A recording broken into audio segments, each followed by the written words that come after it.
have school choice in California. We need to protect children. My number one priority is secure elections. Because when we're in a bad situation like we are now, there's no way for us to vote ourselves out of that situation. Also, I want to thank Nick for being here and for organizing this. Everybody give him a round of applause. I will use my time to thank him, and I thank all of you for being here. Thank you for not waiting on the California GOP to do their job. Let's keep marching forward and do our best. God bless. And you can find my website, kobejmarkham.com. Thank you. Thank you, Kobe. Make sure your mic's on. All right, and Daniel, you have a minute. Thank you. Daniel Mercury. I've been campaigning now for about 6 years. I started back with running for Congress, and then I realized that really the core problem was really the corruption in our government here, right? I think most of us know this. And I realized that we have a lot of candidates, and of course we've seen throughout the years that everybody's pining to wear the crown of leadership, but nobody's pining to wear the shoes of servanthood. So when people ask me, are you going to lead us? No, I'm not. I'm going to serve you.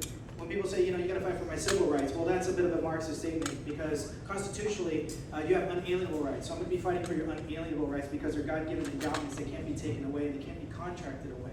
So we have this sort of fallacy thinking that legislation, that if it's passed, well, then it must be law. But that's not true.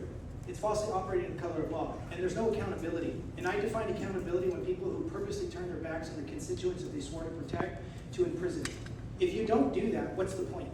We can stand up here and we can talk about all the wonderful things that we want to do for child sex trafficking. We can talk about homeless and all these wonderful things we can do about bringing prisoners back. But at the end of the day, it's prison. Thank you.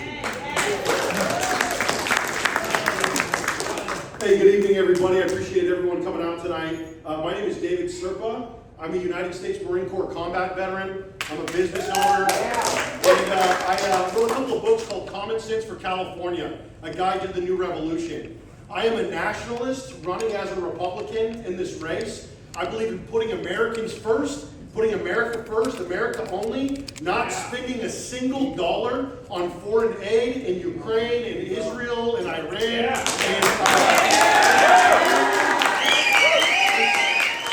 It's time to be unapologetically America first. It's time to be unapologetically California first. We have a lot of the answers here in California. We need to stop waiting for the rest of the world's permission and the rest of the country's permission to act. It's time that we prioritize our tech, our farming, our education system, and everything else that California is used to leading the world, feeding the world, and entertaining the world, and we can continue to do that again. Yeah.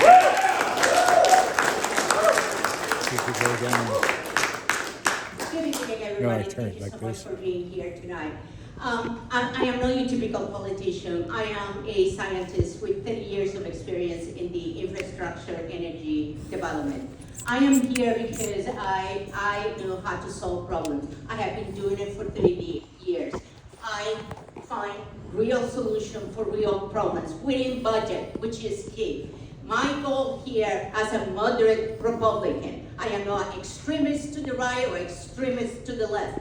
I am here to bring Republicans and Democrats together to make California affordable again. And we're going to do that by taking care of our infrastructure. We're going to bring revenues back into California, and we're going to bring national security by taking care of our water infrastructure, our energy infrastructure, and our grid, which are under attack at the present time. Our legislation does not allow us to take care of our infrastructure. I want to take care of it for you. Thank you.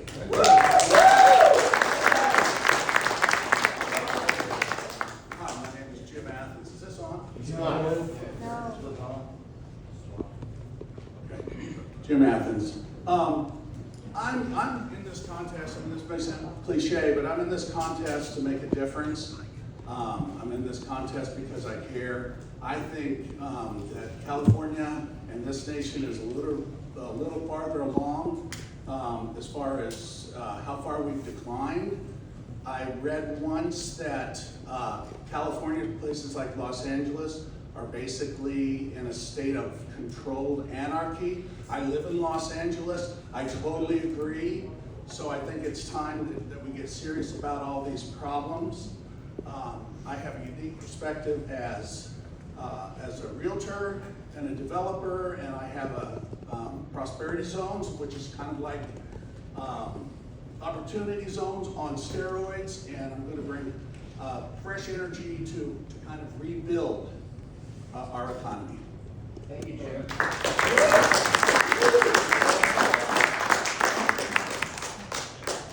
Hear me? Mic working? Yeah, hello. Test. No. No. Okay. Oh, there we go. There we go. Sorry. Where? There it is. Back. Here. Hear me? Maybe a little higher. All right. This will help next time. Sit down. 1 second. Time. All right. Bam. Okay. All right. Hi, everybody. I'm Leo Zaki, and for you guys who recognize that last name, I hope you do. That's Zaki Farm Zaki, one and the same. My great-grandparents came to California 120 years ago and established Zaki Farms back in 1928, and I got to be a part of that amazing poultry empire, but we got destroyed by California's poor policies. And I was the vice president of the company. I earned that title. I worked my way up to get that position. I was also a board member for the California Poultry Federation, so I'd go to DC and Sacramento, meet with all our elected politicians and bureaucrats. I quickly discovered how very stupid and little they care about you. And that was a big eye-opener. And so after the 2020 election went down and we lost our business, I said, something's got to change and we need to start at the top. And that's why I decided to get in the race. And so I've developed solutions here for California to make us a robust state for business, to empower people, give them their independence back, and most importantly, make the state function for everybody. And so we have to build this concept of Team California, where the leadership is working for all the people, not just specific parties, and I'm ready to work with the left. Yes.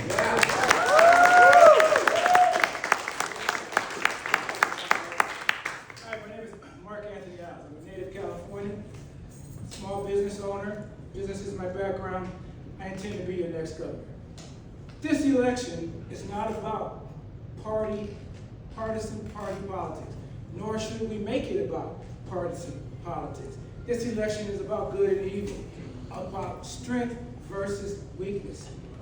It's about restoring the values that built this great state: God, country, and family. For too long, Californians have been divided by labels, failed by weak leadership. It's time to bring together people, Republicans, Democrats, and those that choose not to establish a party. We need to circle around the things that we all share: faith, hard work, love of family. We will fix education by putting principals back in control of their schools, teachers back in control of their classrooms. We will. Time.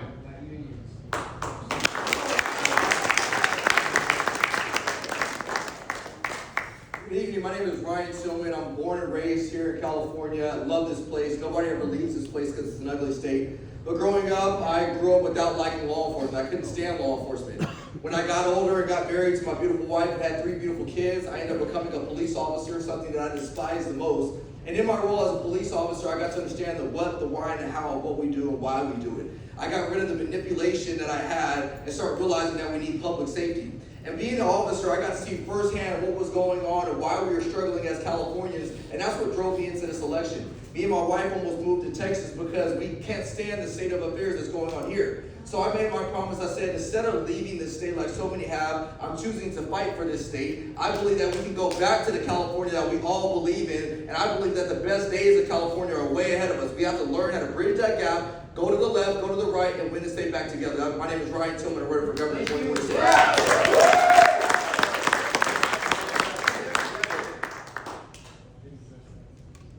How you guys doing? My name is Tim Mahan, and when I was 18 years old, this guy came up to me and he said, "Are you going to join the military?" I told him no. He said, "Why not?" I said, "Because I'm going to start my own business." And then he said, "If you're going to start your own business and you're not going to go into the military, you may not serve now, but you'll serve later."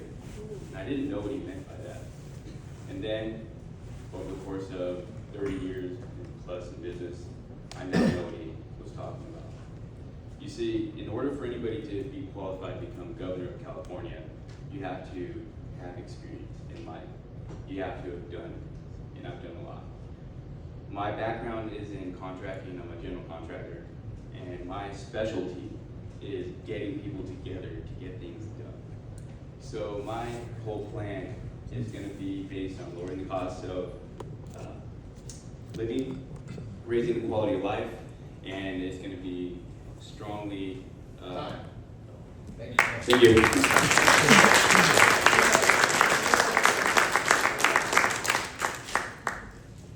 Yes, yeah, so just you guys let me know how the rounds are going to work. So our debate moderators, they're going to choose a question, and they're going to choose 3 of the people on stage. Each of the members will have 2 minutes each to answer the questions. Once we've been through the 3 selected for that round, there will then be a chance for rebuttals among the 3 participants. Each participant has 1 rebuttal for the entire debate, and rebuttals will be 2 minutes towards the person being rebutted, and then they'll have a chance to respond, okay? Make sense? Yes. Thank you. So, Test, yep. Let's start with these 3 right here. The question is, many citizens, including Donald Trump, believe the 2020 election was rigged and that the Voters' Choice Act was used as a tool to accomplish it. Do you agree with this concern? What would you do as governor to restore trust in our election process? Sir? I don't have any comments on the Trump election, whether it was stolen or not stolen. I haven't seen any of that data, so I'm not going to speculate on it. Some things that we can do here in California to help our elections is we're working to make it so that each county can manage their own elections. Right now, the voter rolls are managed at the state level, and they have access to the databases, and that is causing problems. We have 58 counties. We need 58 counties with each one managing their own elections. I'd also like to have us do paper ballots that are serialized with one-day voting and voter ID required. Thank you.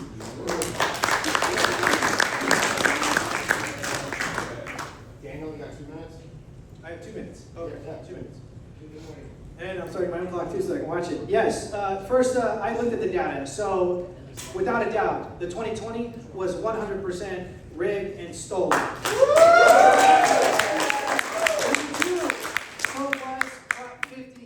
California that was also rigged, 100% across the board.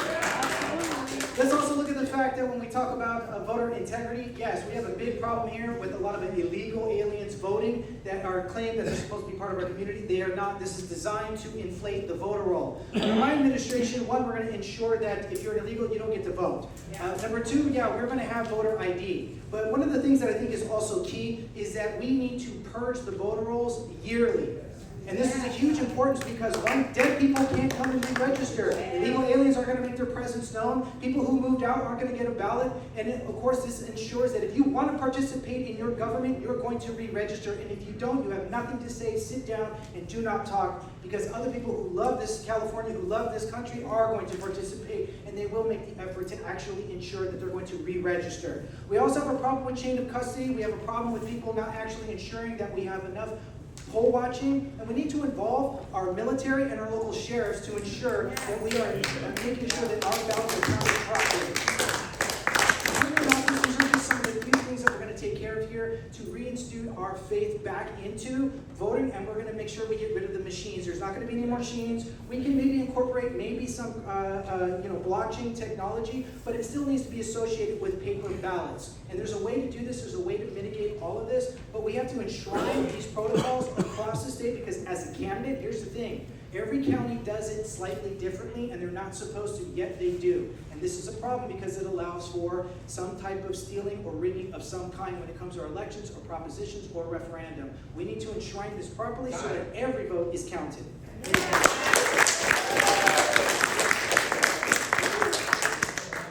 It would be easy to get up and get an applause line to say that the elections were stolen, but I'm going to tell you that when Republicans don't deliver, voters don't show up and vote for Republicans. After COVID-19 happened and all of the lockdowns happened, American people were frustrated that their businesses were shut down, they were frustrated that their schools were shut down, and because of that they didn't show up to vote. The COVID response was rough.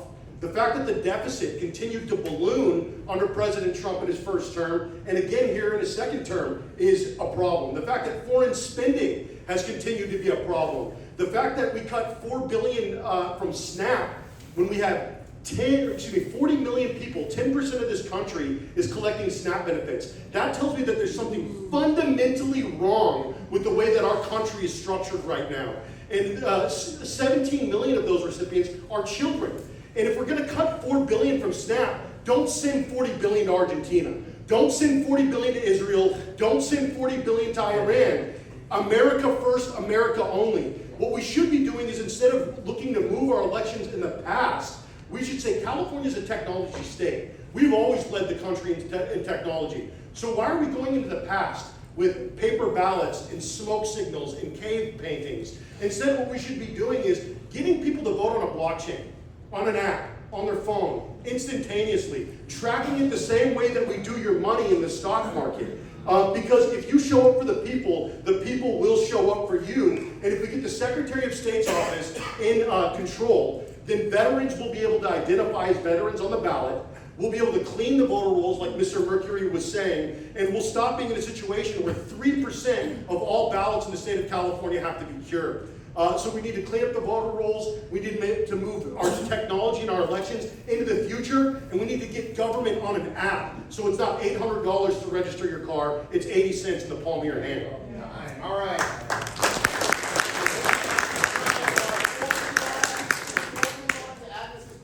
Among you three, is there anyone who'd like to rebut anything they heard or anything they said? And that's our only rebuttal for the night. For the night, yes. You got people. I like these guys too much. Well, I completely disagree with both of them. No, I'm just kidding. No, I have nothing. Nothing? All right, so we're going to move on now to Greta, Gina, and Leo, and Agnes is going to ask a question.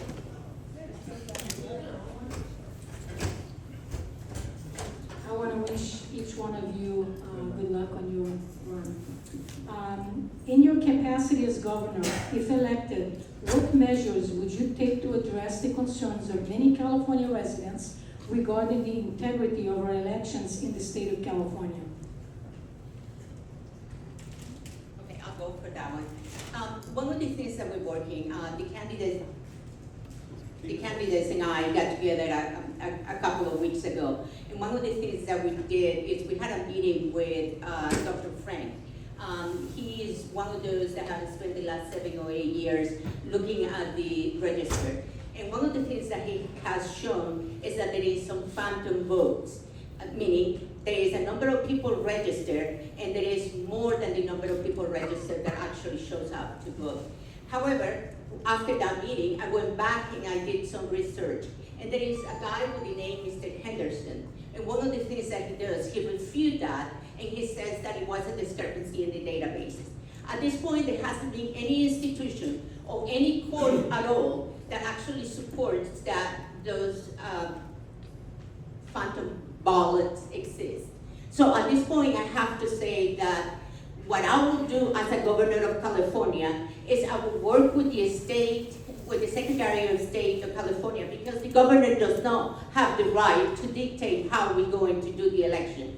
However, the Secretary of State does have the right to dictate that. So I will work with that Secretary of State, and I will make sure that we do go a little bit back, even though we are a technology center. I will go a little bit back until we can return trust in our elections. And I will do that by recommending to eliminate the machines and eliminating the mail-in ballots that you don't need. I will only keep it strictly to the ones for the veterans and the hospitals that are requiring people with disability. Other than that, I will definitely go back to basics, because we need to return the trust, and we need to stop thinking that we have a stolen election.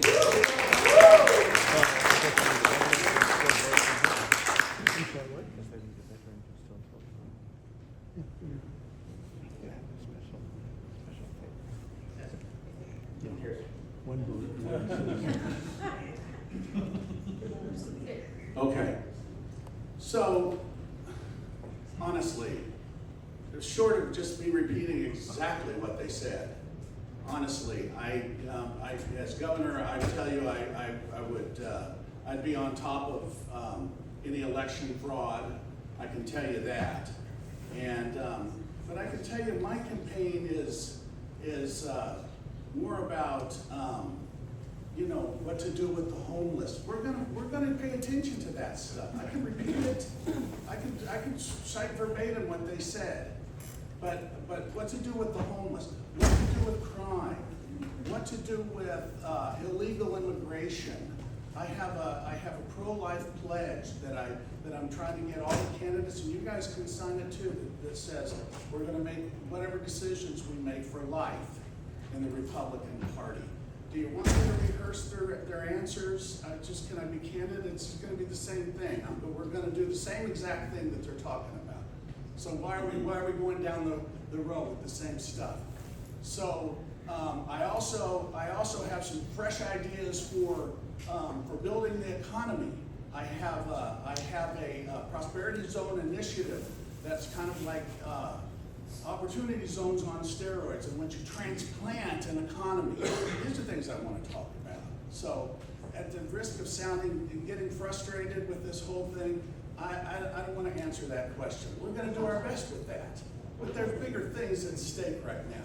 We're going to do our very best. We're going to get good men, top men on these subjects, and we're going to aggressively attack it like good conservatives are going to attack it. So that's my answer there. I'm glad to talk about anything you want to talk about.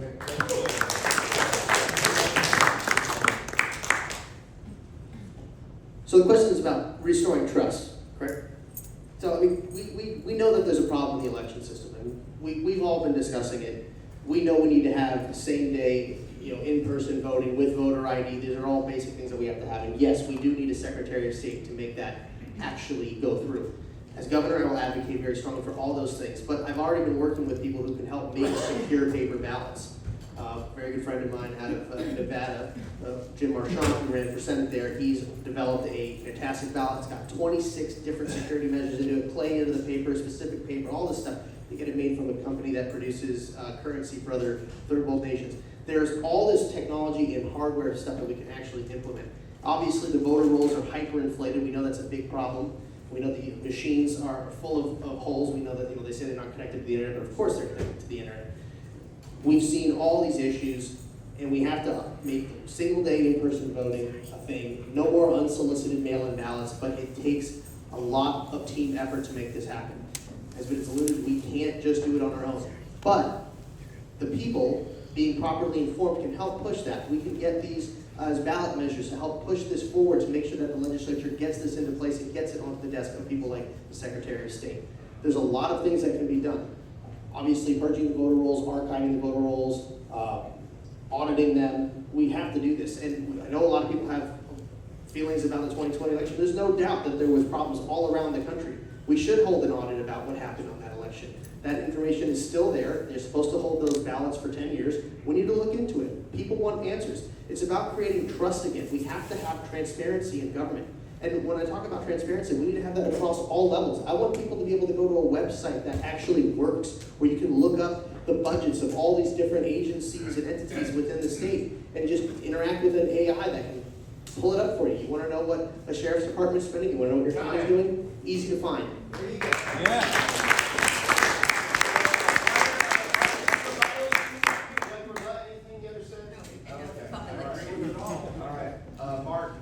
Joe, go ahead and ask Mark. Start with that. We're going to do Mark, Ryan, and Tim on this round. Very good.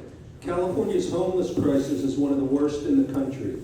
What would be your solution as governor to fix this ongoing crisis? Can you repeat the question? Yes. California's homelessness crisis is one of the worst in the country. What would be your solution as governor to fix this ongoing crisis? First of all, as governor, I would provide proactive, aggressive leadership. The homeless problem in California is so out of hand is because we have counties and cities working individually. Nobody's working together.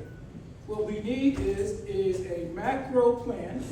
We need to have with the legal system in the city of Los Angeles and other cities that have collected taxpayers' money through initiatives on the ballot.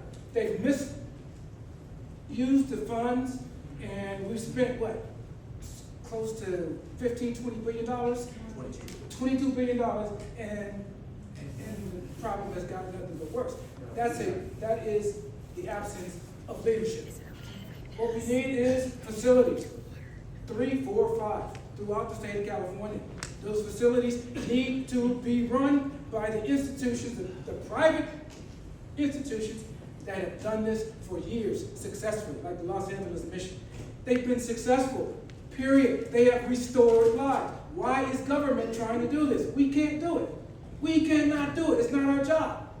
It is not the job of the state legislator, the governor's office, the Senate, to manage how people live and don't live. That is not our job. We are a macro thinking organization. Homelessness is a micro problem, and we need micro solutions. And those solutions are going to come from the organizations that have already had a 10, 15, 20-year proven track record. Why are they not involved? That is the tragedy. That's a bigger tragedy than homelessness. Homelessness, 60%, 70% is about mental illness. We know that to be a fact. Time.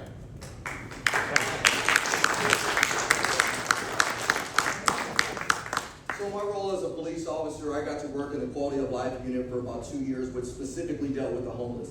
And in my first 3 months, I was like, hey, I'm going to go into this role and I'm going to make sure that we don't have a homeless person on the street. Well, guess what? 3 months later, we still had more. I started realizing that the $22 billion that was spent by California to combat homelessness was all fraud. It was all the money that went by the wayside. Nobody knew where the money was going. What people were doing is they were starting homeless organizations to fight homelessness, but yet nobody actually got that money audited to where it went. So what we have to do first and foremost is we have to get rid of all of the unnecessary spending that's going towards homelessness. The other thing that we have to do is we have to identify what actually causes homelessness in the first place. One of the top reasons is mental illness. But what causes mental illness? Drug addiction. How do we get rid of drug addiction? It's being tough on crime again. We have to go back on being tough on crime. We have to make it unacceptable for people to utilize drugs, especially in a public place. And when you start curbing the drug problem, you start to curb the mental illness problem. The other thing that we have to do is we have to improve our economy. Our economy is in shambles, and because it's in shambles, people start resorting to utilizing drugs, and people start getting into domestic violence issues in the house, which makes people become more homeless. So as governor, the first thing I'm going to do is I'm going to make sure we get to the root of the problem, and we start addressing those issues specifically, one by one. Second thing is I'm going to put in position a team that goes out to audit anybody that has an organization specifically on dealing with the homeless. It's sad that we spent $22 billion, but yet we have 30,000 more homeless individuals on our street. So the only way we can get over that is by combating that with audits. And last but not least, we have to make sure that we can develop an aggressive plan and start going against these big corporations that are doing things in the name of homelessness, but yet we still are contributing to more homeless on our streets. Thank you again.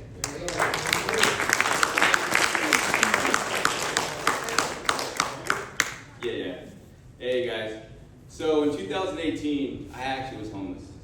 And when I became homeless, I had a warehouse full of construction materials, and what I would do, I'd build little mobile homes with wheels, and I'd push them to everybody.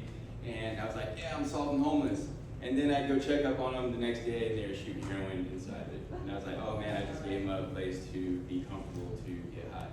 And then I was like, okay, so if this isn't gonna work, we've gotta come up with a radical plan. So I developed a plan in 2022, and I gave it to the mayor of San Bernardino, the mayor of Redlands, and the mayor of Banning, and they told me my plan was too radical.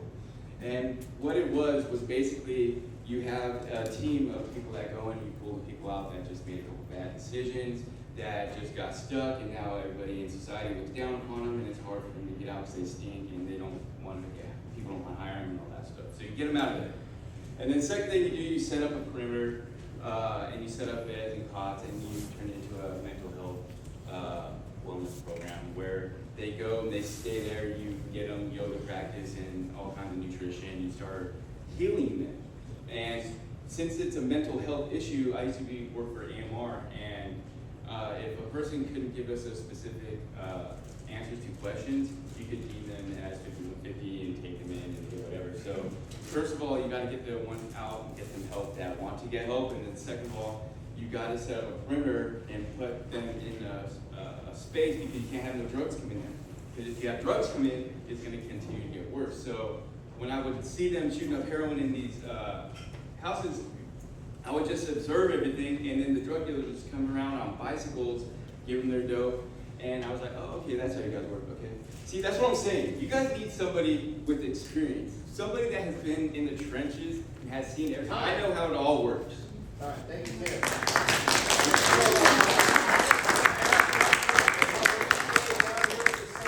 So we're gonna stay down here. Tim, Ryan, and Mark. Tim, you'll start us off. Agnes, go ahead and ask a question.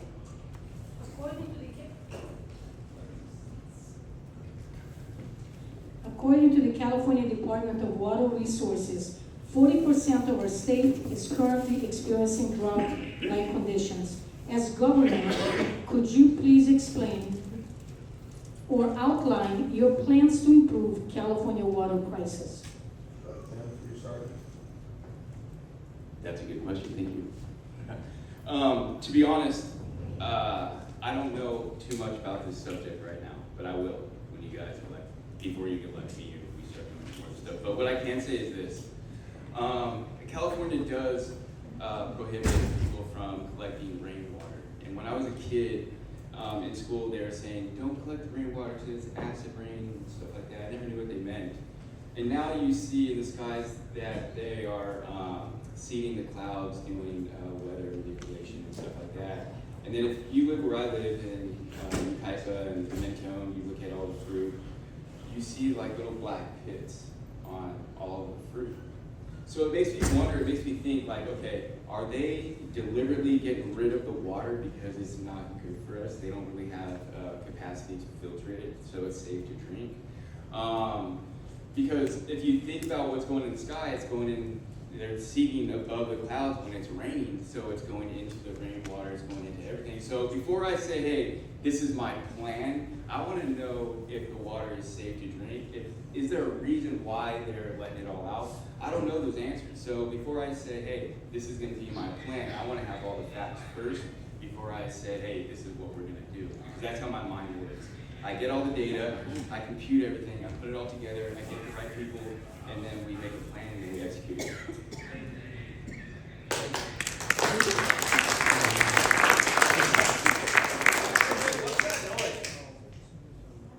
Is that gone or all right? Just making sure. So yeah, if you guys have your phone, keep your phones on silent while other people are speaking. Thank you. All right. So Ryan, you're next.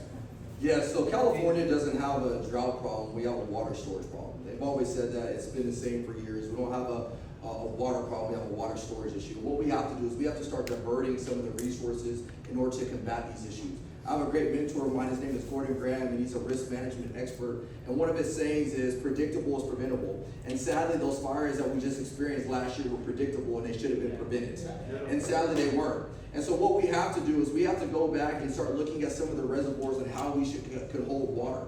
There's no reason that California is located next to some of the biggest oceans in our world, but yet we don't have the abilities to convert that water into resources to put out these fires. So if we start building some more desalination plants and start realizing how do we divert some of the water that's coming from the mountains, we won't have to worry about this drought problem. The problem is that we politicized everything. We start putting certain animals and plants above humans. And when you do that, that's when you start to see the cities around you burn down. So number one, as governors, we have to put the people in place that are not only just experts in the field of dealing with water and our resources, but also are willing to get things done. My father, when I was growing up, was the president of the water board. And when I was a young lad, I thought it was insignificant. I used to think this is the most boringest thing ever. But as I became a man, I started realizing the importance of the resources and the natural God-given resources that God has given us. It's our responsibility to steward those resources. And the best way to steward it is making sure that we're putting the necessary resources in place that can make our California thrive. One of the things that, before I wrap it up, is I can't stand seeing the bullet train that was allegedly going to be built when we could be prioritizing that money that was going towards that train and putting it towards the people so their houses didn't have to burn down. Thank you, God bless.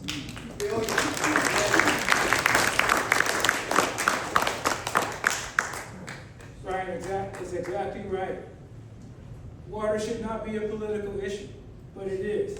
It's a part of the long-standing environmental political system in the state of California that has run this country in the ground, this state in the ground. Water is the #1 economic issue facing the state of California.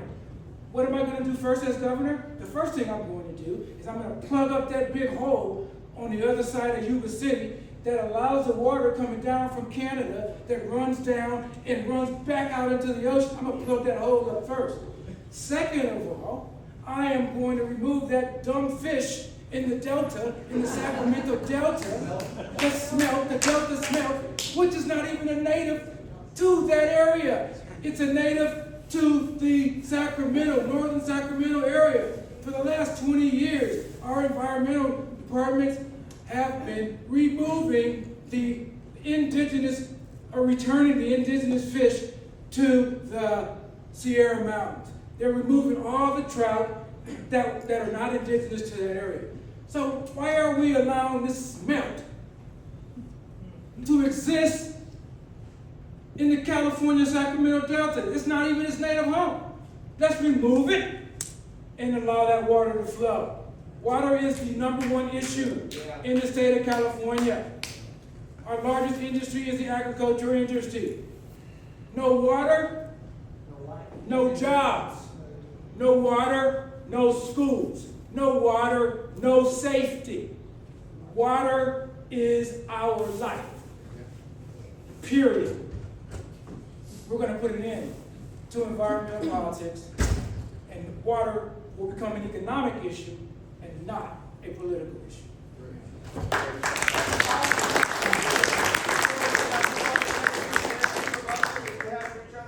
No? Okay, let's move on now to Leo, Jim, and Greta. Joe, I'd go like to ahead. address the question. I have You have a great perspective, if I can keep my That's gonna be your rebuttal then. Go ahead. Okay, so much research on this lately as I've known that I'm going to be running for governor, and just recently since the last debate, because I wasn't even satisfied with my answer on that. So apparently we are 163 billion gallons short of everybody getting all the water they want in this state, which is 440 million gallons per day. So just, you know, and we talked about at that time the desalinization plants all along the coast, and I gave the example of Santa Barbara, 30% of their water creating 3 million gallons per day, and there's like 200 municipalities up and down the coast, so really 150, that was 30% of Santa Barbara's water, 150 municipalities, say creating 3 million gallons per day answers the 450 million deficit we have, just desalinization. But the great naturalist, Mr. Muir, which we were fortunate to have in this state, wandered the whole state, the 1,000-mile walk he was famous for, and he said, we would be wise to put our reservoirs at the foot of these mountains. And listen, we're only capturing, this is the real big answer, we have an abundance of water. We're only capturing 30% of the snow runoff. And so there's a huge resource more. We do have to develop some more reservoirs. This issue is not this hard. And we also, I think we can dam up certain areas that have already been chosen and pre-prescribed. And so that's what I want to do with water. And we've got the water. We've got the water. We've got it off the coast, desalinization. We've got it coming down out of the mountains. We need to harness it all. All right, thank you, Jim. That's your rebuttal. Joe, ask a question for Leo. Oh, I was going You want to rebut too? You guys don't mind. We have time, but Yeah. after this, rebuttal is confined to, yeah, sorry, so go ahead. All right. Leo, 2 minutes. Guys, I'm a farmer. Water is the #1 issue in this state. There's no doubt about it. And yes, we are dumping the water. We're not collecting it. We're doing a lot of things wrong, but I actually have a plan for this, a very detailed one. So what we're doing, obviously, is we're dumping the water. We're not collecting it. We need to build out the infrastructure to capture the rainwater, to capture the snowpack. We have to dam up our concreted rivers in our metropolitan areas, build purification plants, and build desalinization. You couple that with small modular nuclear reactors for the energy, and you also get the energy from the hydroelectric. It brings our utility costs way down and opens up water to our farmers who desperately need this water. Our farmers are restricted to 1.65 cubic feet per acre, which is not enough to sustain citrus, which takes 2.25 cubic feet per acre, and almonds take 4.5. We can build up a surplus of water. It's called my Water Abundance Project. and then we can export the water for profit via the Colorado Rivershed, which we share with other states like Arizona, Nevada, and including Mexico, and we can auction it off for profit to line our coffers. That takes money into the state without coming from your tax dollars, giving us money to actually utilize for real projects. And we're going to use public works projects that coupled with my homeless to home program, where we get the folks off the street into treatment and into a program where they can learn a job skill, where they can actually get the training they need, earn a living wage, get clean and sober, and when they're done with the program, they will have money stacked up that we've been saving for them. They're eligible for government assisted housing, and anybody who hires them coming out of the program gets a tax incentive for doing so. It also functions as a safety net for anybody who's down and out. You lose your job, you can't make rent, you need an opportunity to get back into work and get back into society. The Homes to Home program is there for everybody in the state. So now we have a safety net in place that provides for all Californians, cleans up our homeless, and builds us the water infrastructure that we need to create an additional revenue stream, which is all part of my plan here for California. Yeah.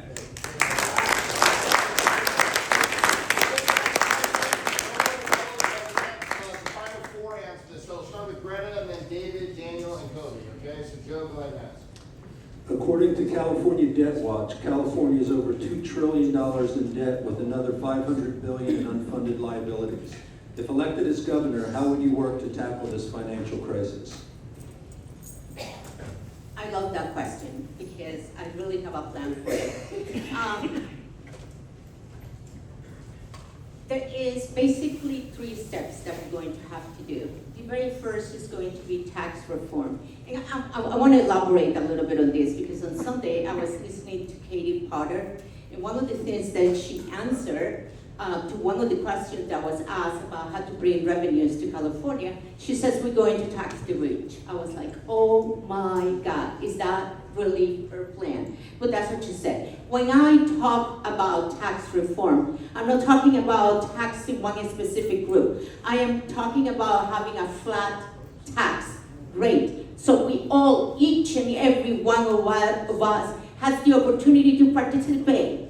We need to be part of the process. If we want to reap the beauty of this state, we need to be part of the process. So a flat tax rate. The second one is going to be revenues, and I'm going to talk a lot about revenue. But before we get into revenue, I want to talk about entitlements. We're going to have to look at the retire's pension. We're going to have to look at the retirees' health care. And we're going to have to look at the Medi-Cal. I mean, the fact that we're paying for Ozempic to lose weight, the fact that we're paying for dental services in Medi-Cal, that is unacceptable. These programs were not created to have generation after generation living off of it. These programs were there to help us for a short period of time. So those would be the 3 things. So let me get back into revenue. My plan is, right now in California, we are very much, our economy is absolutely dependent on oil. 75% of the oil that we use in California comes from foreign country. Time. Billion.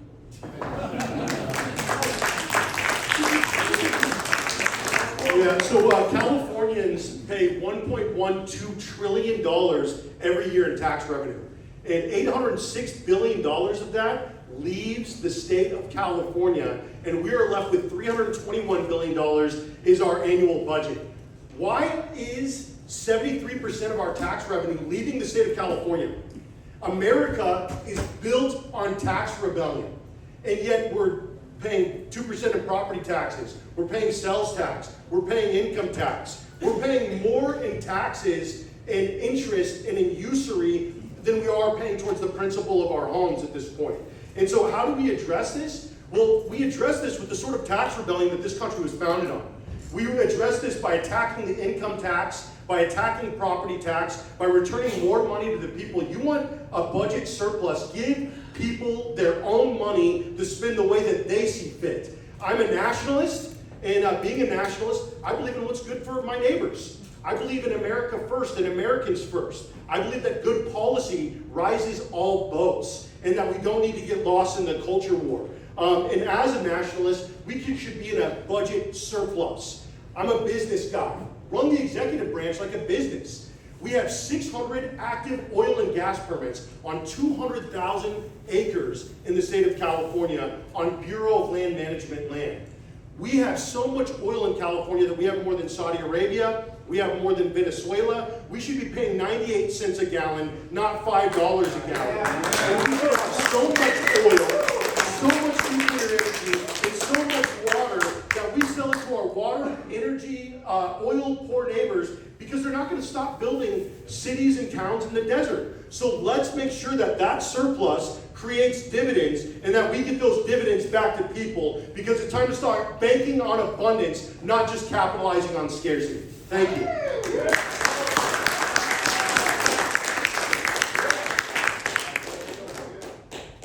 So I'm going to capitalize on that. One of the things is that we hear about America first, but I'm also California first and California only. One of the most important things that we need to focus on is becoming energy independent. So when we talk about this $1 trillion deficit, this is a bunch of ignoramuses in offices that are trying to reinvent the wheel. So when we look at the oil pipeline, right now it's operating at 7% capacity right now. 7%, which contributes to $300 billion a year in tax revenue for the state. Now imagine if we opened up 100% capacity, we would be in the trillions, and we would get out of that deficit overnight. And yet here we stand. Number two, we have to also look at reducing spending. We also need to look at, I don't know why, but we need to Doge California so we can see where all the legal money is gone. Next thing, we also need to eliminate this state projections from the Department of Finance. They love to project as to what the spending can be or what it's going to look like year in and year out. But the problem is that they always spend on the projection and then turn around and say, oh, we overestimated. They do that on purpose because they're laundering your money. And lastly, one of the things that I think we can also do too is, yes, it's time that we start putting money back into your pocket, because that's where it belongs. So one of the first things that we need to do is remove the state income tax.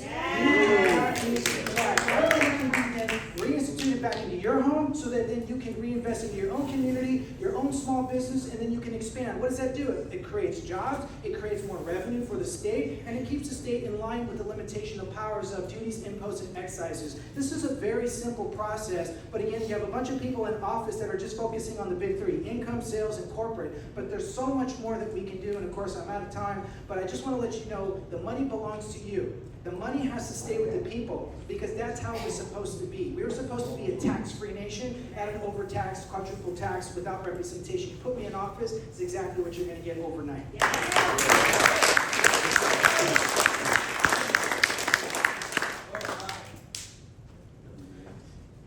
I'm Kobe J. Markham, just reminding you my name. I'm a businessman, and I'm blessed to have a master's in business administration from Pepperdine University. I also have a graduate degree in business management from Southern Methodist University in Dallas, Texas. I'm a businessman first.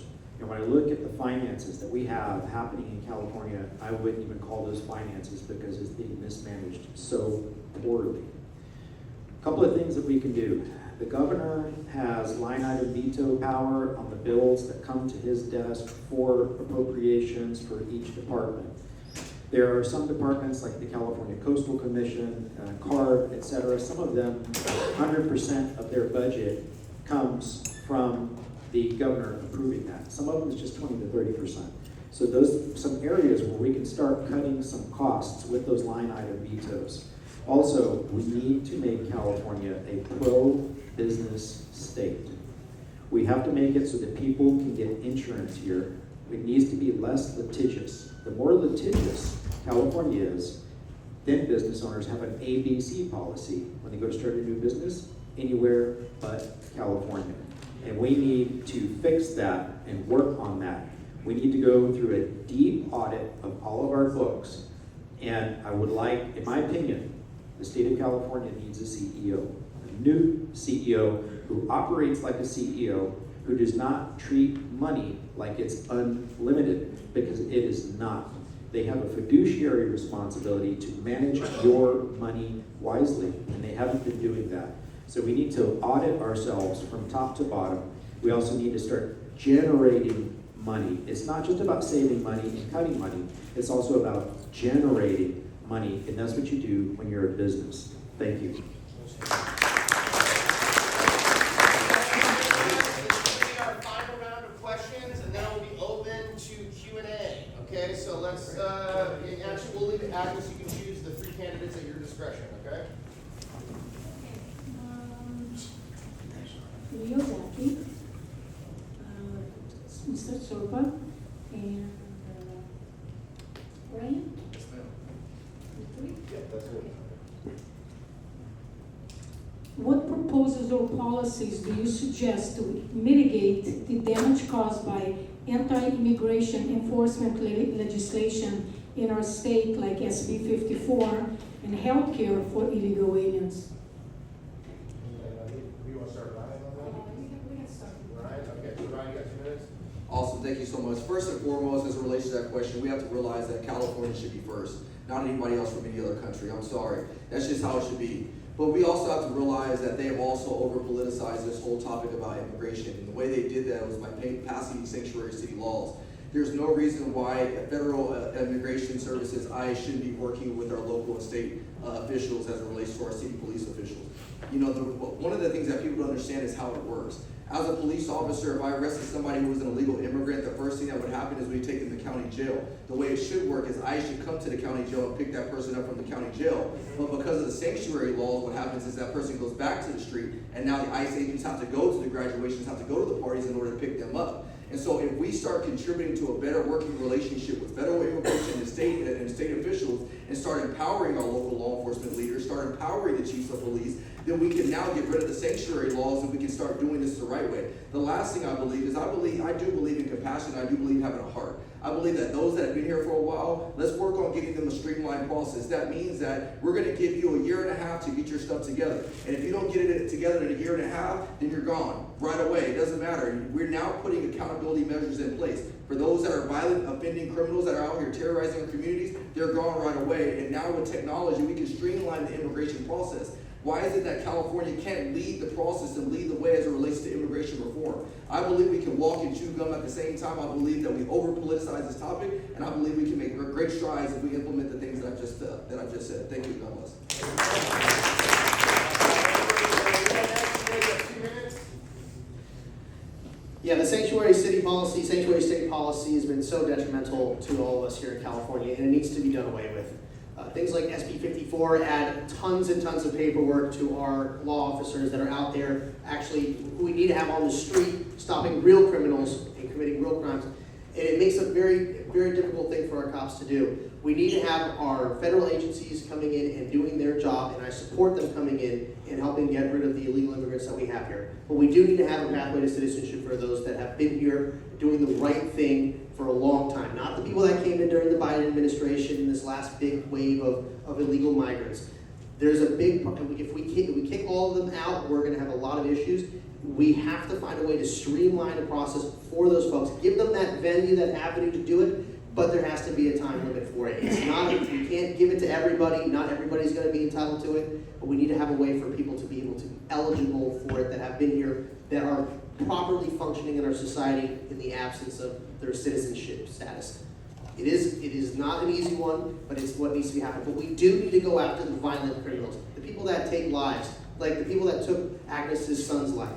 Those kind of people need to be removed immediately. There is a zero tolerance for violence and any kind of criminality like that. If you're here breaking the laws and disrespecting our people in this country, you've got to go. There's no place for you here. But if you're a part of the society and you're trying to be a part of it, and there are difficulties, I want to work with the federal government to find a way for that citizenship to them, but not for everybody. We also need to make sure that border's locked down tight. We cannot have any more people coming into this country illegally.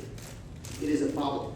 But we have to have small, limited legal migration into this country if we're going to be viable. And we need to have a place for business where we can have Americans getting jobs, where that need for outside labor isn't necessary.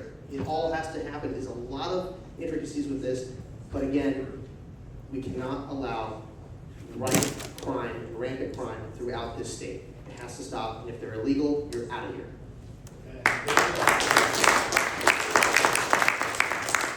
Okay, I don't really have this super sweetheart Boy Scout approach to immigration of like, if they've been here for a little while, that's okay. You know, they're a different type of immigrant, they're not breaking any laws. Look, you came into this country illegally.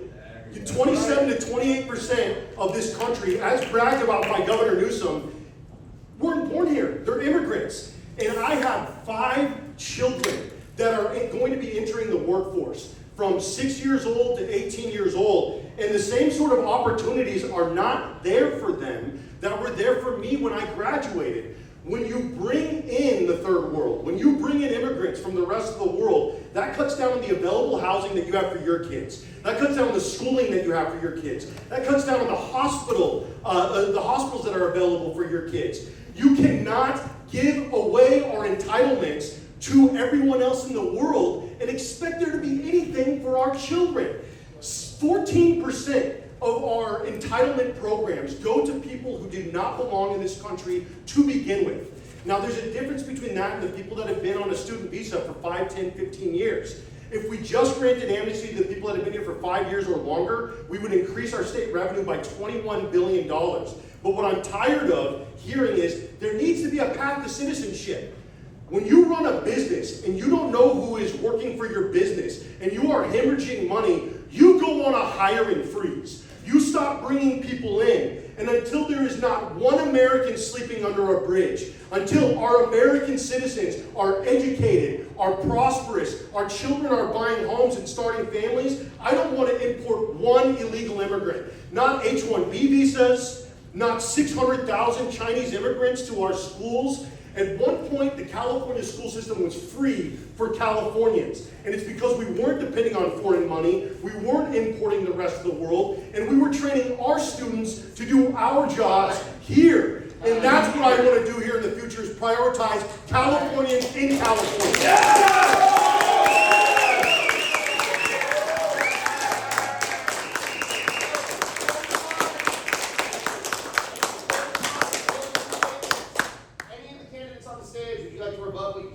Well, I guess this is our last opportunity. Greta and Daniel, any other rebuttals? So this is our last rebuttal? No, this is our last rebuttal. There's going to be closing statements afterwards. So if you have a rebuttal specific, do you still have one? No, we need Greta.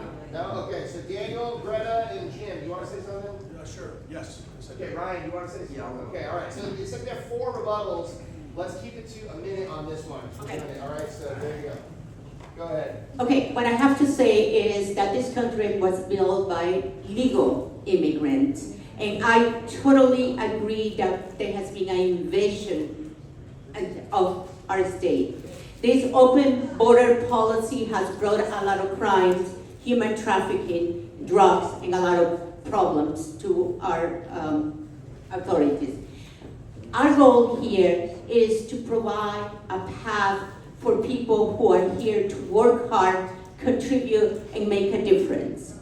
Let me give you a story. A couple of years ago, I met this young lady who is a dreamer, part of a dreamer. So that is very dear to my heart. She came here as a child. She has never known another country. She's going for her PhD in psychology. I believe in that young lady, and I believe our state can have a path for very specific people who can prove that they are here to contribute. Thank you, Greg. Jim, and then we're just going to go to closing statements. It's not a personal day. We got to keep it going. Okay, am I the only guy that didn't get a rebuttal, though? It kind of hurts my feelings a little bit. Yeah, sorry. That's all right. We got opening statement, closing statements, and we got the Q&A. So yeah, sorry about that. Okay, I'll try to make this quick. First off, if you came here illegally, you already broke our laws, you're already a criminal. If you look at our United States Title Codes, 13, 24, 25, and 26, says that if you came here illegally, you're to be detained and repatriated. You do not get to pick and choose which laws you want to enforce based off of an emotional whim because it does not fit your narrative. There's no law like that. Number 2, we already have a pathway. We have multiple pathways. We have the Reform Act of 1986. We have the Relief Act of 1987. We have the Equity Act of 2000. We have DACA of 2010. Like, how many different times are we going to keep performing a pathway for those who come here illegally? You do not have due process because under due process of the 14th Amendment is only applies to if you're born here legally and or if you've been naturalized properly to the jurisdiction thereof, because there's a comma, meaning an injunction, which means you do not afford due process, which is why we have an immigration court that only adheres to the executive branch, not for those of us who have just soil. That's how it works. I no longer need a rebuttal.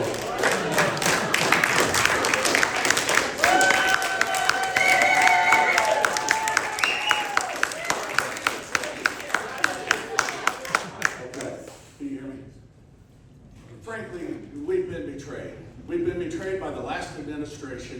saying 25 million people, come on. I mean, and that's hard to deal with. That's hard to root out. Trump's been doing a good job, but he's only got 500,000 out so far. I guess about 1 million have self-deported. That's good. We're paying them to go home. That's all right. Let's get the bad guys out. Trump's got a great plan. Get the bad guys out first.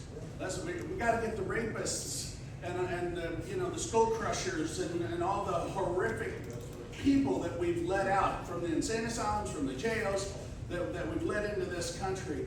But Ronald Reagan, I remember I was a little upset about it, and I love Ronald Reagan, but he naturalized 11 million. He was the head of the Republican Party, naturalized 11 million people. Listen to what the fabric of this society. It may very well be the good ones have to stay. A pathway to citizenship. Sorry, Jim. And David, we'll give you a minute at the end, okay? You're the sweetest man. Then we're going to closing statement. So one of the things I wanted to just do is clarify, I don't believe I said pathway, I believe I said streamline. There's a difference between streamlining a process and pathway. The reason why we need to streamline it is because in 2026, there is technological advances that allow us to get things done a lot faster. The reason we have to have a time limit on it is because we also have to be realistic. There's a lot of people in this state that shouldn't be here that did not come here legally. And so if you give them a time limit, now it rids them of the excuse when we do show up at their door to deport them. We say we gave you a streamlined process that went into effect 1.5 years ago, and now when we knock at your door, it's time for you to go. But we have to make sure we have it prioritized. Again, one of the things I do credit David Serpa for is he's a man of systems and a man of operations. And one of the things that we do have to do is make sure we dedicate a system and how we can go out there and get this done. I believe that we can have compassion for people, but I also believe in preserving the rights for Californians first, which is why I do believe that nobody should be having medical benefits outside of Californians that are legalized here, number one. But number two, making sure that our taxpayers are getting exactly what they pay for. Yeah, thank you. Hey, thanks, Nick. Thanks, everybody. Unfortunately, I don't appreciate the conversation that's being had around immigration.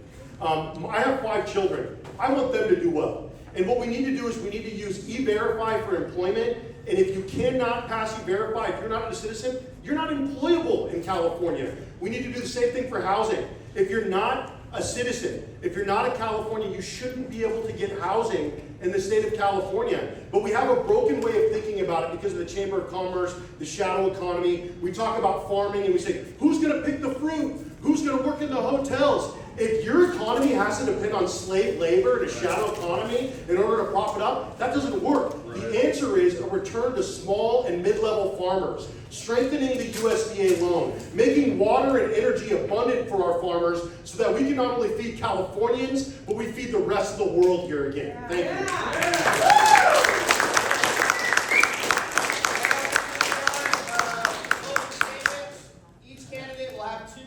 For closing statements, and we'll start at the end down there with Kobe. You've been patient, thank you, Kobe. And you have 2 minutes. I'm sorry, Nick, I had a question. Is the Q&A with the crowd? Q&A with the crowd, still there. So after the closing statement. Thanks, bro. Thank you. Go ahead, Kobe. I'm Kobe J. Markham, and I'm running for governor of California. I'm a centrist, I'm a constitutionalist, most importantly, I'm a man of faith. I respect that other people have different walks in their personal faith, and I think that California needs faith. I don't think that we are on the right path of trying to have morality without any type of faith-based component connected to that. If you only remember 2 things that I say tonight, one is that I love you. I love all of you in here. The second thing, I love everybody here on this stage. I'm blessed to have good working relationships with every individual on this stage. I've met the gentleman down at the end just tonight. I have everybody's mobile number, and they have my mobile number. And I'm a team builder. And some people may agree or disagree with this. However it falls, that's fine. I'm just being transparent with you that I want California to be purple. In my opinion, either party can start to get weird. The Republican Party, we got rhinos, and they start getting weird.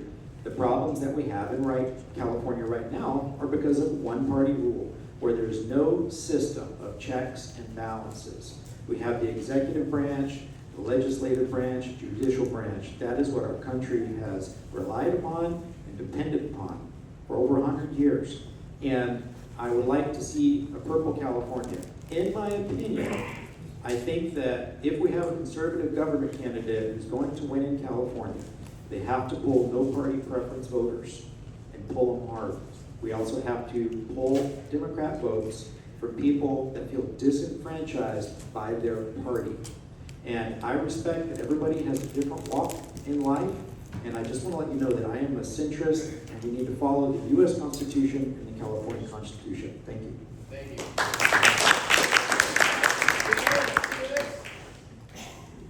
Well, let me just say, Jesus Christ is my Lord and Savior, and when I look at the Constitution harmonizes more over biblical principles than any other religion that's out there, so let's get that right. Number two, I respect where Markham is coming from, but I don't love everybody. Here's why. I don't love criminals, I don't love rapists, and I don't love pedophiles. I did not fight and defend for this country and ask nothing in return to come back to Marxism, socialism, and communism. There is no such thing that can be intertwined with the Constitution of the United States. It is antithetical to the supreme law of the land. This is how this works. I am a constitutionalist. I'm not for either party. I don't support either party. I just understand that sometimes you have to run on a particular party. But let me just say this right now, is that I am not here to be a governor for the government. I am here to be a governor for the people, the people's governor. And if you remember anything, remember that about Daniel Mercury. Thank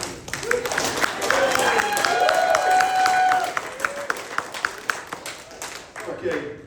I'm David Serp, I'm running for governor. I'm a nationalist, unapologetic nationalist. That includes an economic nationalist, populist nationalist. I talk to white nationalists, I talk to black nationalists. You know what they have in common? They want their neighbor to do well. They want to stop sending money elsewhere. We need some leadership right now in the California Republican Party. And I want to make something very clear. I'm not only at war with the Democrats and their establishment, I'm at war with the Republicans and their establishment. Yeah! You cannot drain half the swamp, my brothers and sisters. And so we just saw Nancy Pelosi step down after over 30 years of running this country to the ground. I want to see Lindsey Graham and Ken Calvert and Darrell Issa and Obernolte and all these Republicans in the House step down, because guess what? They all voted to protect Epstein. Yeah, I'm not jiving with it. They all voted to send money overseas. They all voted to protect the military-industrial complex. I ended up shooting a machine gun at human beings that I probably had more in common with than the derelicts, cowards, and hypocrites who sent me there to go shoot at them in the first place. I'm not sending my children to go fight the wars that we fought. I'm not sending your children. What we need to do is we need to focus on California first. We need to be unapologetically Republican. We need to also check the Republicans in the Republican Party and build a new Republican Party.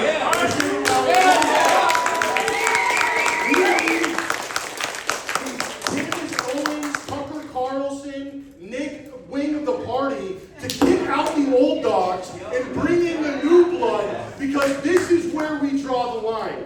Not just MAGA, America first, America only, California first. I'm not sending my children to fight the wars that I fought in. I'm not sending your tax dollars to fund states and countries that don't like us very much. And not one more red cent until we start taking care of our kids, our homeless, our schools, our hospitals, and our houses. Thank you so much.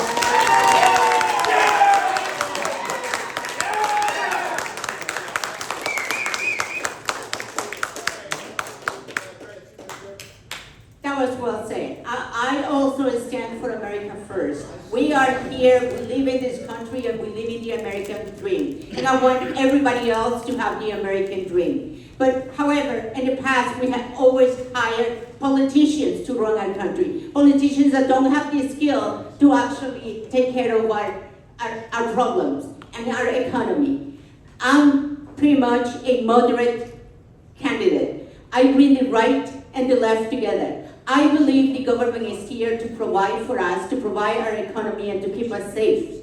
The government is not here to dictate and get involved in our liberties. So I stand for bringing back California together to make California affordable again. And how I'm going to make California affordable again is by bringing revenues back into California. It's not about the money that we're spending and sending to other places. It's about the money that we have the capacity and the ability to bring back to California. We are a very rich economy, and we have the room to bring great revenues to California. We just need to make sure that we have people in power that has the ability to actually do that job instead of just flame policies. Thank you, Greta. Thank you. So I have an initiative called Prosperity Zones Initiative that I want to brag on a little bit, but only for a minute because I want to go somewhere else. You can tell me. So I want to transplant a local economy. I want to go in by eminent domain and other processes. I want to go into these depressed areas, like let's say like in this area, South Central LA. And I want to come in and I want to transplant a preset model of individual businesses, anchors, the Home Depot bonds, and individual businesses where we create an economy there and we supply jobs. I want to get a 10 block, a 12 block. Go to my website right over there, Jim Athens for CaliforniaGovernor.com. Very comprehensive, extremely long, where we break down the zoning and everything. I want to build little communities which addresses affordable housing, that sort of thing. And it's fascinating. Somebody asked me, do you have all this memorized? I said, no way, but it's there, and I've worked on it for 2 years. Anyway, the next thing I want to say, I want to switch gears completely. I want to talk about how we've lost our identity in the Republican Party, and nobody has the guts to say it. Are we pro-life here? Who's pro-life? We need to take that stand in this party. We need to take a stand for God. We've lost our identity. We don't want people coming in and changing who we are. Who are we if we're for killing babies? And I want to do this on the stage. I'm sorry, guys. I love y'all. Who's pro-life? Who's going to make pro-life decisions? Raise your hands. Okay. God bless you, David. I love David over here. He's outstanding. Okay, hold on, guys. Okay. Okay, so I want to make that distinction tonight, where I stand, where I want to bring everybody under that big tent. All right, God bless you. Thank you. All right. All right, 2 minutes. All right, guys, just want you to see that I have no notes up here. I'm in this because I actually care. This is home. And I understand that, we are frustrated with a lot of issues here. But I think some of us are forgetting that this is a candidacy for governor of California, not the president of the United States. There are a lot of issues that are brought up here that everybody's, up in arms about. Those are federal issues. As a governor, the best I can do is advocate openly for or against what we all are after. But we have to focus on the state first. If we're going to win, we have to get off of this notion of we're constantly bringing up things like abortion, gay rights, immigration. That's a death note for any of us if we're going to actually have a chance. If you get into office, you can make change, but you only get there if you win. And I have a plan that is for everybody in California, to unite everybody under one banner, focusing on the concept of Team California. We can work with everybody. We all know that the problems in this state are so wide and so vast and they impact all of us. And so focusing on the key foundational issues that impact every single Californian to get them to vote and vote for me.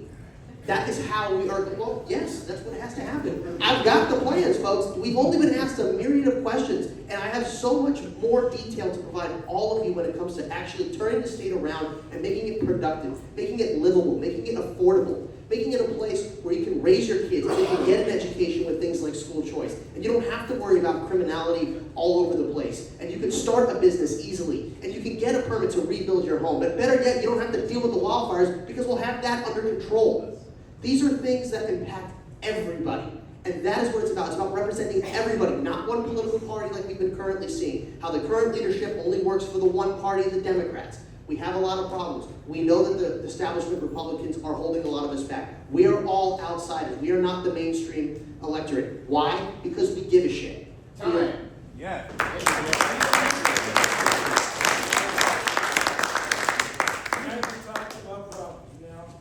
Let's talk about some solutions. Both of the mic. California's future depends on strong schools, safe communities, and secure water.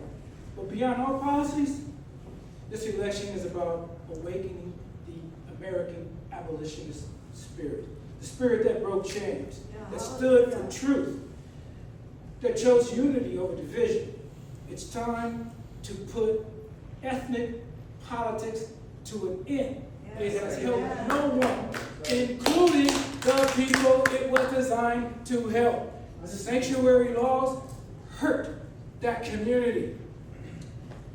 Ethnic politics is at the center of what's wrong with the state of California. It is at the center, and it is time to put an end to it. We need to elect leadership, strong leadership, that doesn't react, that has convictions, leadership that depends on family. Most important, restores parental rights. How many 12-year-olds you know can make medical decisions about their life? That is ridiculous. How in God's name did we allow that to happen in this state?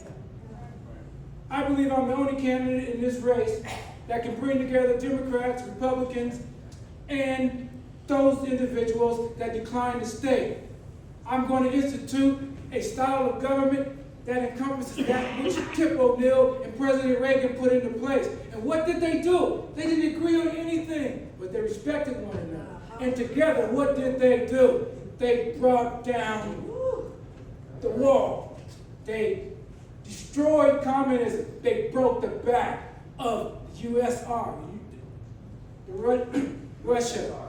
How did they do that? Tip O'Neill went to... Time. Sorry.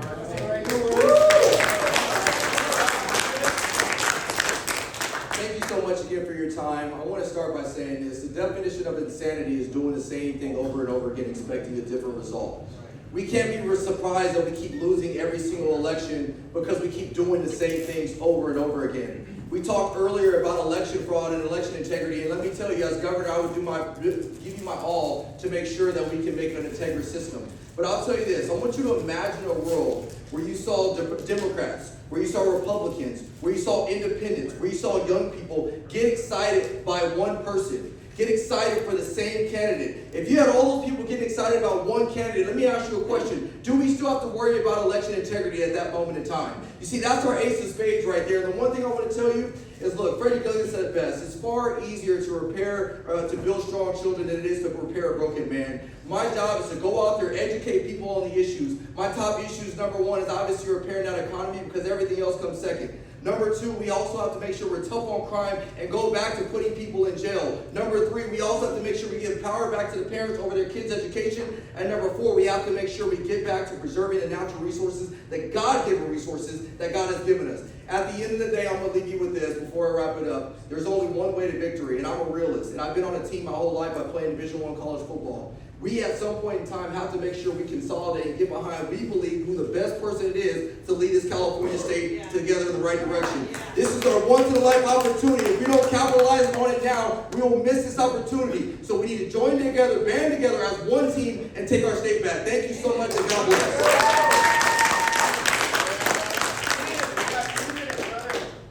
Thank you. Again, there's a lot of talent on the stage, as you can, a lot of passion too. You can hear everybody, and they're all specialists in something. When I sit back and I think about the position of the governor, that's a huge position. It's like running a business. There's a lot of people's lives that depend on your decisions. So there's a lot of issues out there, and there's a lot of, ways to go about fixing things, but you have to do it the right way. You have to take account of cause and effect. Every cause leads to an effect. So you have to look at all of the angles that your decision is going to affect someone's life and try to make the best decision that you possibly can so that you can help move California forward. I have a lot of, nerves. I have a lot of plans, and in 2 minutes, I don't have enough time to actually tell you guys them. So if you guys have iPhones right now, if you can, please just turn on your AirDrop, and I'll AirDrop you my affordable housing plan. And I think you'll find it quite enlightening, the way it's worded and structured, to where we eliminate property taxes, your electric bill, and your gas bill. Again, I'm a builder. This is what I do. I write proposals, and I figure out ways to make things better. I've always taken rundown buildings and made them into beautiful masterpieces. That's what I do. And California is no different. That's the way my mind works. I'm a builder. I build things. So if you guys want to see my affordable housing plan, turn on your AirDrops, and I'll AirDrop it to you right now. Thank you.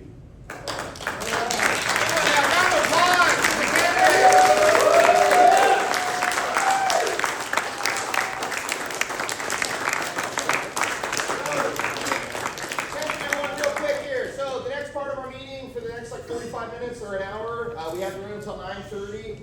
This is one of the unique things about our club is that we do allocate time for open audience Q&A. We've had other debates. People can come and ask questions. It's whatever they desire. It's basically the people talking with you, the candidates, and you guys can demonstrate how you can speak extemporaneously. So that's the beauty of it. So I'm going to start because I organized it and I have a question that I didn't hear an answer. Right? Fuck, can you help me with this real quick? Yeah. Test. All right, thank you. All right, so. Yeah, thank you guys all for attending tonight. I think, we were hearing a bit earlier, Mark, you were bringing up ethnic politics. And actually, sorry, real quick. Sorry, so I got to head myself real quick. First, you have a minute to ask your question, guys, okay? And I'm going to time it. I have my timer here. You have a minute to ask your question. This isn't a time for you to come tell your life story and how you got into politics and, how your life's been changed. And we would love to hear that just after Q&A. So if you have a question, it's a minute, okay? And if it's addressed to all the candidates, they will have 30 seconds each to respond. If it's to a specific candidate, they will have 1 minute to respond. Do you understand? Yes. All right, thank you. So I'm going to start on myself. Okay. So, Mark, you brought up a good point. This isn't for Mark, this is for everyone, but you mentioned ethnic politics. And I think I don't know if you guys have heard the recent legislation that was passed, but are any of you familiar with AB 715? Yes. Yeah, so AB 715, what that does is it creates an Office of Civil Rights and an Anti-Semitism Prevention Coordinator. And, I think this is a big issue we're seeing in our state because Americans have the right to criticize foreign policy. They have the right to criticize foreign nations. That includes people in California. And so I was just curious, if that legislation came across your desk, and just in 30 seconds or less, would you be willing to sign legislation that would bring into effect a new government agency, which would also be monitoring the speech of K through 12 teachers to make sure that it confirms with the foreign policy goals of a foreign nation? So I guess I'll start here with Kobe, and you have 30 seconds. No, I would not sign that. Thank you. Thank you, Kobe. Great answer. All right, Daniel. Everybody, let's have respect for the questionnaires and keep it quiet, please. Thank you. Yes. My answer is no, I would not sign that, one, because it goes against the First Amendment. And then number two, yes, I'm a believer in Christ, so, when I read the Bible, Revelation, right, it says that all the world comes against Israel, so I wouldn't want to be on the opposing hand of God, those who come against Israel and smite them, but I'm not for foreign policy that forces our hand, let alone become a Gestapo for our children, which is going to become an indoctrination like Nazism, so no, I don't support that. Okay, thank you. Yeah, free speech isn't meant to protect comfortable speech. I'm sorry that if the speech is making you uncomfortable, you might be a little bit of a snowflake, you might be able to look in the mirror a little bit and, think about your feelings or whatnot, but at the end of the day, free speech doesn't protect comfortable speech. I'm not going to sign anything that's going to limit free speech, that's going to protect any one group over another group. It is okay for people to criticize one another in this country, and it is absolutely 100% okay to criticize foreign governments. Thank you.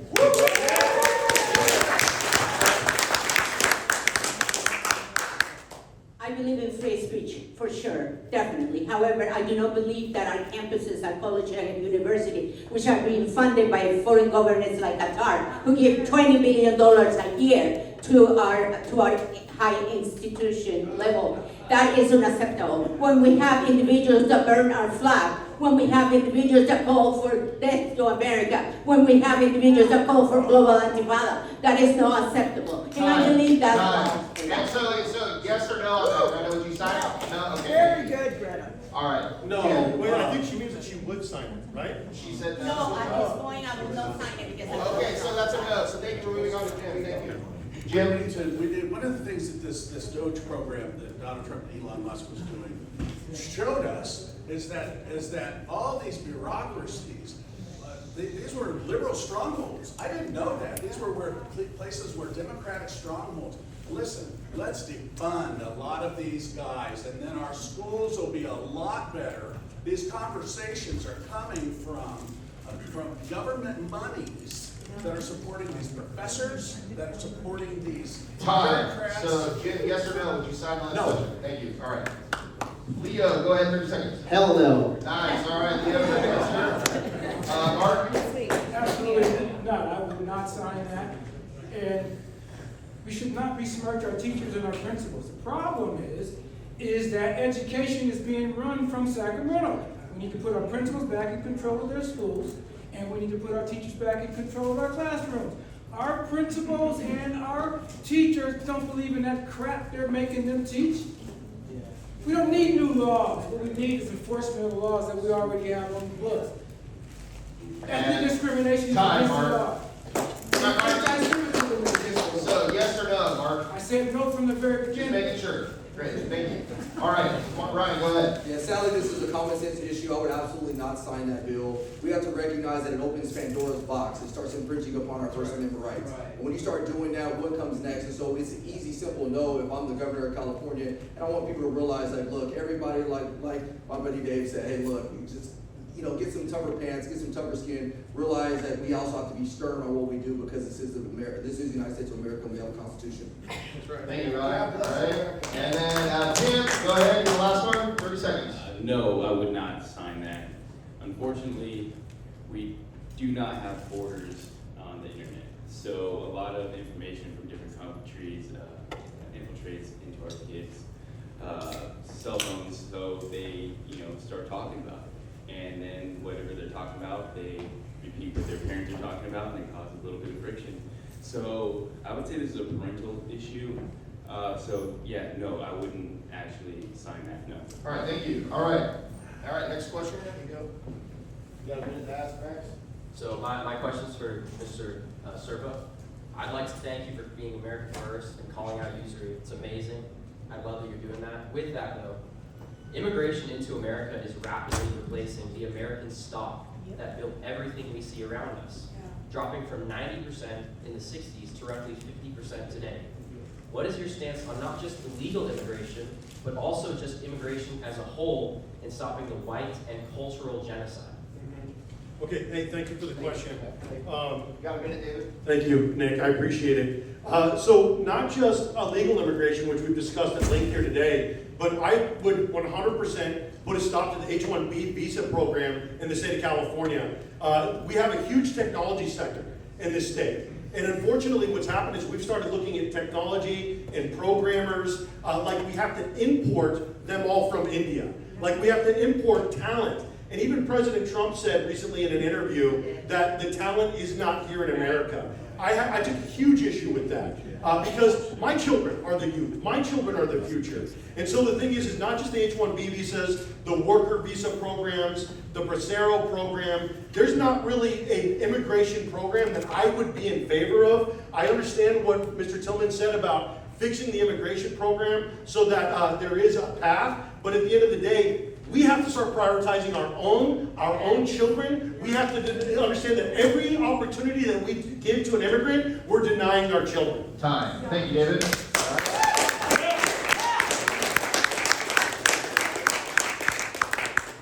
Thank you for the question. I appreciate it. Hi, my name is Arnie. I'm from San Diego, California. My question is for David Serpa.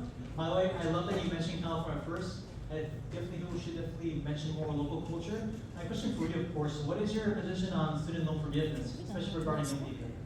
Okay, thank you for that question. You know what's interesting is that we continue to lecture our young people about fiscal responsibility while our country is $37 trillion in debt. We look at 18-year-olds and we say, hey, take on $150,000 in student loan debt at a 9% interest rate that you're never going to be able to pay back. And then you can't bankrupt out of it. You can't get out of it. So the thing is if we were to just worry about Californians and student loan debt, if we just stopped funding the federal government to the tune of $806 billion every year, we can afford to forgive our own student loans here. I would rather forgive student loans here in the state of California than bring in immigrants and fund them. I would rather fund the student loan forgiveness than bring in and fund immigration. The thing is, we have to start worrying about our children. And I have peers, I didn't go to college, but I have peers that are 38, 40 years old that have a 9% interest on their student loan payment, and they still pretty much owe just as much as they did as when they went to school 18, 16, 15 years ago. So yes, it's something that I would consider, but we have to first figure out how to cover our budget here in the state of California, get to a surplus, and then get that back to people. Thank you. Surplus. Surplus. All right, Good morning, everyone. So my name is Marcos, and I have a question right? So on your form, you say that you enforce immigration laws to address illegal immigration. However, if elected governor, will you support ICE and this administration to root out our invasion that we have been enduring for the past 60 years? Absolutely, yes.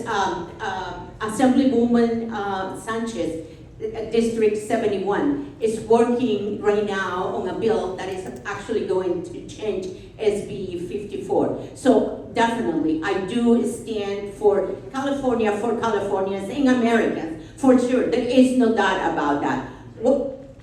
We need to enforce our laws and anybody who breaks our law. However, there is a small, and this is about 500,000 people around the country that came as a child, that do not know any other country. And these people, if they are proud Americans willing to work, well, they're not Americans yet, but if they're willing to work hard and they are contributing and making a difference to our economy, we definitely should give them the opportunity to stay. That is a very, very small group of people. Does not conflict with supporting ICE? Oh, absolutely no. The federal government and our local government should work together to apply our laws. That is our constitution. We need to work together. Right now, SB 54 doesn't allow that cooperation, but I will definitely stand for working together with us. Yes, absolutely. Thank you. Thank you. Good question, Marcos. I just want to say thank you to all of you for having the courage to stand up here on stage and to share your passion with all of us, because we need strong leadership in California to take this state back. With that being said, the Republican Party is 25% of the California electorate. And I'm hearing a lot of passion, but there's also a lot of digging our feet down into these more social issues. And if we dig down and double down on those things that are important to us, how are you going to speak to the rest of the state, and how are you going to get elected? I wake up every day sad and frustrated because I see our mental and physical health declining. And we are doubling down on this hatred, and we've forgotten that we are Americans first.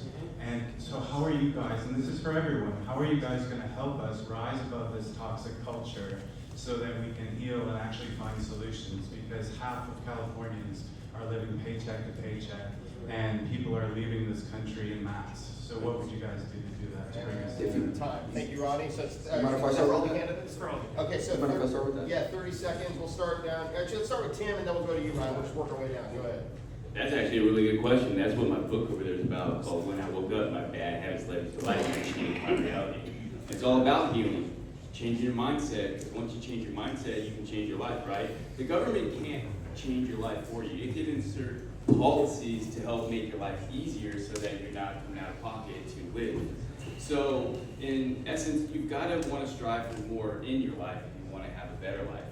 And what's important about what I'm saying right here is, God, I'm nervous. Time. All right, Tim. Thank you. All right, Ryan, 30 seconds after that. Yeah, I grew up in a Democratic household. I've been voting Republican the last 13 years, and when I got into this race initially, I was going to get in as a Republican. But I realized I built a business on bridging divides, and the only way to win this election is we have to get rid of the tribalism. We have to stop focusing on the left. We have to stop focusing on the right. I've always said this in the community. When you look at Bloods and Crips, who actually wins? Nobody. We have to start focusing on the people of California. We have to get somebody that is appealing to everybody in order to win this election. Thank you, Ryan. All right, Mark, you got 30 seconds.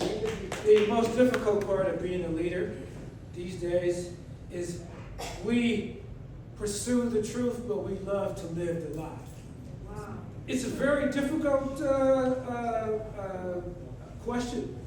You know, it's a challenge for us. You know, we love that lie. Ethnic politics is killing us. We have much more in common than we don't. The abolitionist has gone to sleep. Time. It's time to wake up. Sorry, Mark. Time. All right, Leo, you got 3 seconds. So, as I mentioned earlier, guys, it's about focusing on the key foundational issues, on things that impact everybody, and bringing common sense, simple solutions that everybody in California can understand, that can achieve real, tangible results in a timely manner. And when I talk about things like having a safety net for people through that Homeless to Home program, giving people that ability to know that we are not letting them down. We're not going to let people fall through the cracks anymore. for, giving them that support and the belief that they can have a chance, because it's not more than belief, it's knowing that they can have their independence and they can always have something in place to back them up. Time, thank you, Leo. Jim, 30 seconds on that? Yeah, I don't think we should compromise. I don't think the Republican Party should compromise. I think there's a revival afoot, and I think we should ride that wave. I think we should ride that wave all the way to Sacramento. I think we should be faith forward, and you know, I don't think we should, because that compromise is a recipe to lose this election. We got to stand where we got to fight. We got the impetus. Time. Let's stand. Thank you, Jim. Greta, you got 30 seconds. It is not about compromise. It's not about lying. It's not about saying that you stand for something that you don't. It is about being real. And it is about not being an extremist on the right or extremist on the left. It's not about imposing our beliefs on somebody else. It is about the government doing what the government is supposed to do and allow for the freedom and the liberty of all that you have as a human being. God-given free will. We should not impose on that. Time. Thank you, Greta.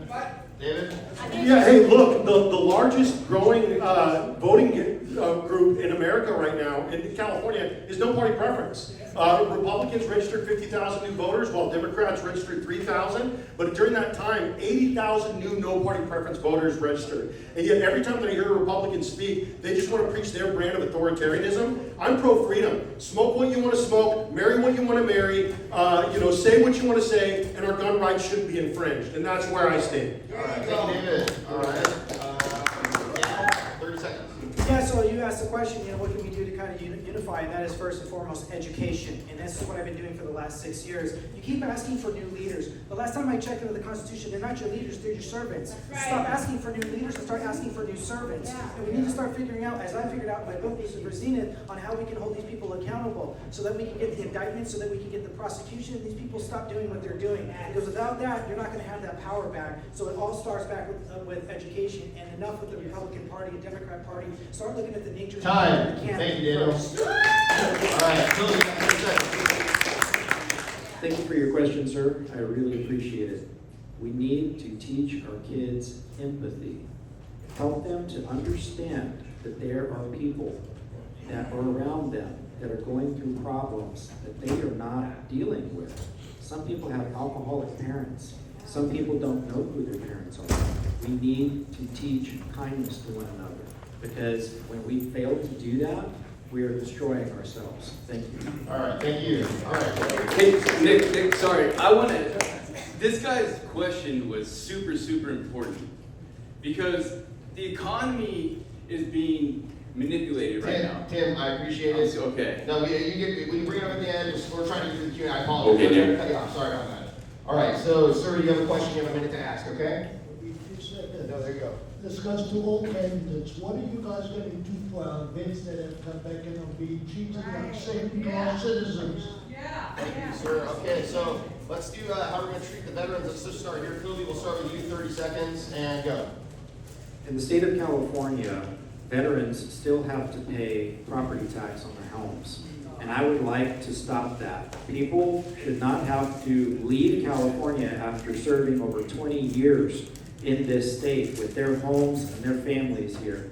And I would like to make it more financially affordable for them to be here. I also want to make sure that the vets have housing. We should not have any homeless vets. Thank you. Thank you, Philby. Daniel, 30 seconds. Yeah, as a veteran, I also helped out our educational system here in Los Angeles to use the flow chart so that people actually knew how to handle veterans. Veterans should have their education free. Veterans should also make sure that there's a job ready for them, and so that they can properly acclimate, and also medical. Because a lot of times also the veteran services when it comes to our health and mental wellness isn't always appropriated the right way. And so they need to be able to expand here in the state of California by opening up empty wards for veterans for such causes as that. Veterans have given their life and asked nothing in return. I think we can do that. They make up 0.1% of the population. Thank you, Daniel. Hey, we're great at sending veterans off to war. We're not great at bringing them home. And veterans are really the canary in the coal mine for a country that is very perpetually sick. You know, I checked myself into the VA mental health facility in February of 2018, not knowing what was wrong with me. I walked out with a bag full of medication and a list full of things that were wrong with me. We need to protect everyone's mental health a little bit better, but we're shutting down things like the Sonoma Developmental Institute, which was a functioning mental health facility that they shut down in Sonoma on over 900 acres, fully paid off, and we sold it to high density housing. Thank you, David. Right at 30 seconds.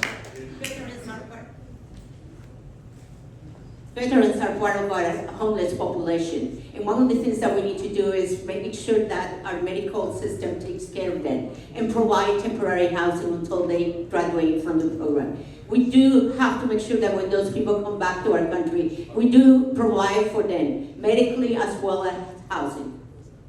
Thank you, time, all right. And let's go to Jim.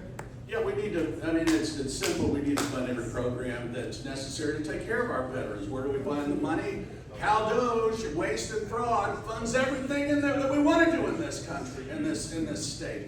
There's an underground economy that if we give everybody licenses that are operating in it, I'm not talking about putting them in jail, give them licenses and get $40 billion a year in extra revenue, and that's how we take care of these programs. Thank you, Jim. All right, Leo, 30 seconds. Veterans from California need to get the benefits that they're entitled to. We need to make sure that the federal government is giving them the support that they need. So pressuring the federal government to emphasize their support here, but also setting aside some money from our new surpluses that we'll be creating with my revenue programs for California. We'll be able to dedicate to veteran services here in California. And I'd like to set up like a Kama Ina for veterans. If you're familiar with Kama Ina, it's a thing they do in Hawaii where the locals get a discount on everything across the board. So I'd like to set that up for veterans here in California as well. Thank you, Leo. All right, Mark, 30 seconds. I don't believe in government. Government is not the solution, it's the problem. We've heard that before.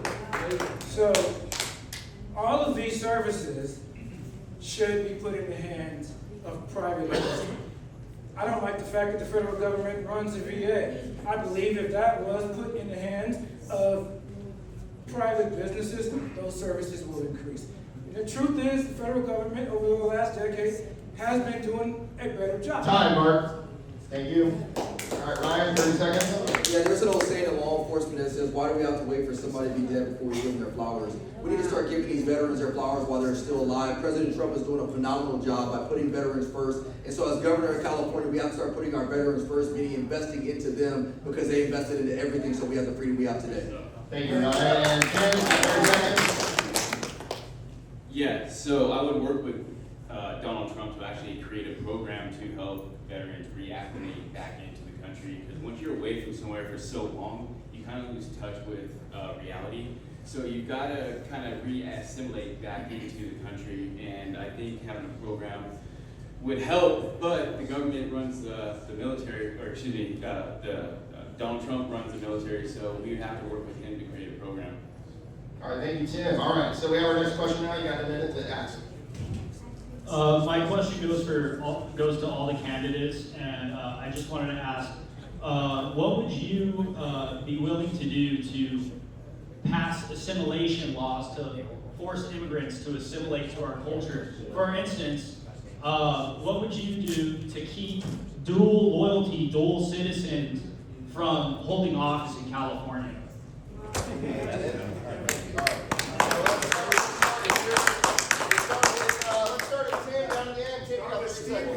Who is a dual citizen Okay, of Britain hold on. and the United States. Jim, thank you. We're starting with Tim.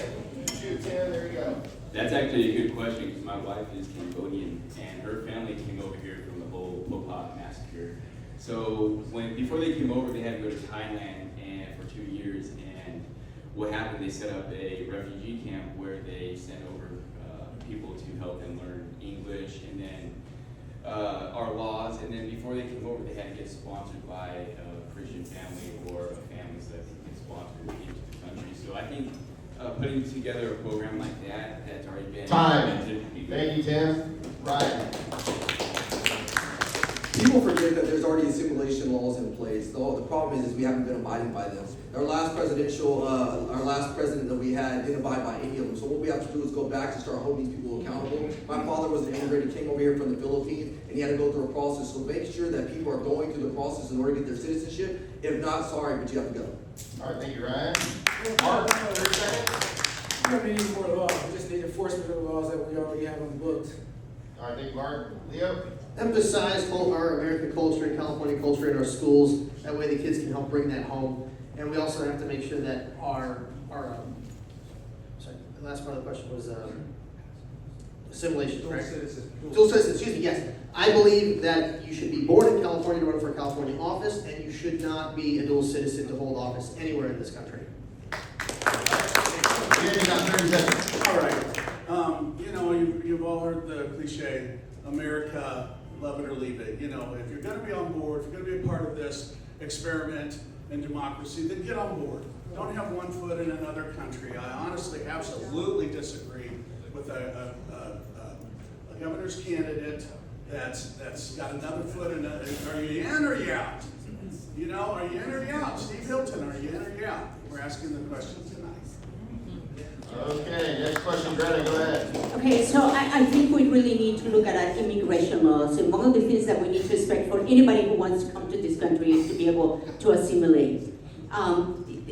It's not only about coming here and contributing and making a difference to this country. It's also about swearing for loyalty to this country. And also, it's about holding those people who come to this country, never assimilate, and want to change our constitution and our government. We need to stop that. And when Time. Thank you, Greta. David? Look, the beautiful thing about a republic is that you have individual states that are individual experiments, you know, operating individually, and then we figure out what happens on the state level, what works, and then we implement it on a federal level. In California, we have term limits for our Senate and for our Congress. We should also implement that you should not allow to have dual citizenship if you're going to run for Congress, Senate, Assembly, state office, executive office, et cetera, and so forth. Implement it here on a state level so that it has an opportunity to catch on a federal level. Thank you. Well, right now, it's already against the Constitution. When you look at that, you have this conflict of interest. Why? And look at your oath of office. I do solemnly swear to support, defend, and uphold what first? The Constitution. So if you have to support and defend the Constitution, but you have dual citizenry, you now have a conflict of interest because you can't serve two masters. So it's already illegal as it is. You have to file the form. If you want to maintain dual citizenry, then you can't have loyalty to either one. This is why we require your immigration allegiance by way of some assimilation. Time. So Thank you, that's Daniel. what you're doing. I do not support dual citizenship for office holders. I'm 100% against it. It's a major conflict of interest. I think the assimilation question is coming from radical Islam. And if there is a group of people who are hiding underneath a religion, but they're actually a political organization, we need to treat them like a political organization. I don't mind Little Italy. It's fine. Whatever. It hasn't been, the assimilation question has not been a major thing until radical Islam. Thank you. Thank you, thank you. Okay. All right, Sam, Louise, okay? Thank you. Hi, I'm Louise, California Precinct Activators. One thing that's really concerning to me and has not been brought up tonight is the Islamicization of America. As governor, and I'd like to ask this question, direct this question to each and every one of you. This is about the survival of our republic. Okay, so we are a constitutional republic.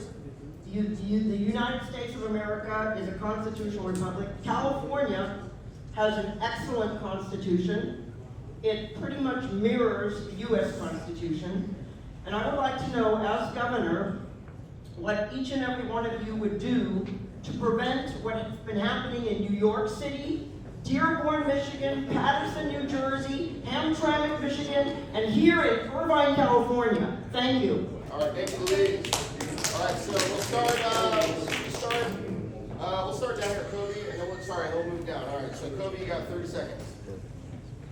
This is our land. This is our property. You want to come to our house, you play by our rules. Period. End of story. If an organization is operating within our nation, within our state, there's a conflict with U.S. national security, my goal is to tie them to U.S. national security and show the conflict of interest there. State security is national security, and national security is state security. They got to play by our rules. Thank you. Thank you. Yeah, if you're operating and you are a Muslim and you are trying to incorporate Sharia law, you've already violated our Constitution, and therefore you're going to be shut down, especially here in the state of California. They are antithetical. They cannot cooperate with each other. It is against our nation. It is against our laws that we already have implemented, including the state constitution and many other codes. So under my administration, you will be shut down permanently, and then you're going to be heavily investigated, and we find out that you are antithetical to this nation. We're going to do what we can to work with the federal government to get you physically removed out of this state and out of our nation. Thank you. All right.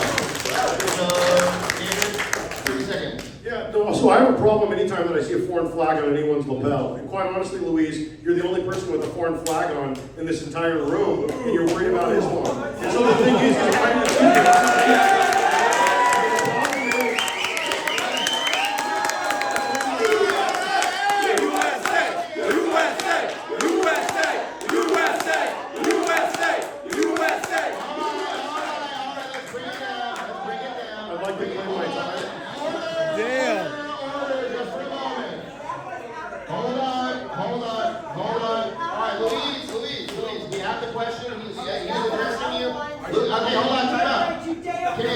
Excuse me, you asked a question, I get the answer. Hey, this is my event, I paid for it, please be quiet. Thank you. Order! Louise, thank you. David addressed it. We're gonna move on, David, thank you. I actually didn't get my 30 seconds, I got about 12. Okay, all right. Can I get 18 more seconds? 18 more seconds, there you go. Okay, all right, I'll take my 18 seconds. Whether you have a Ukrainian flag, an Israeli flag, a Mexican flag, or anything like that on your lapel, I've got a problem with it. I only want to see American flags at my events and on people's lapels. And quite honestly, the Abrahamic faiths all stand against usury. We had the Abraham Accords. We got a lot going on, but we don't need to placate to any one nation. Thank you.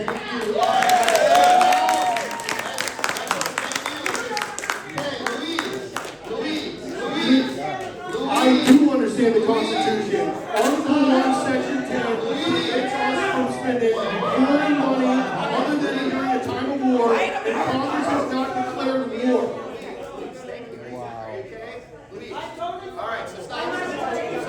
Article 1, Section 10 of the Constitution prevents foreign spending other than during times of war. And we are not during a time of war right now. Congress hasn't declared war since World War II.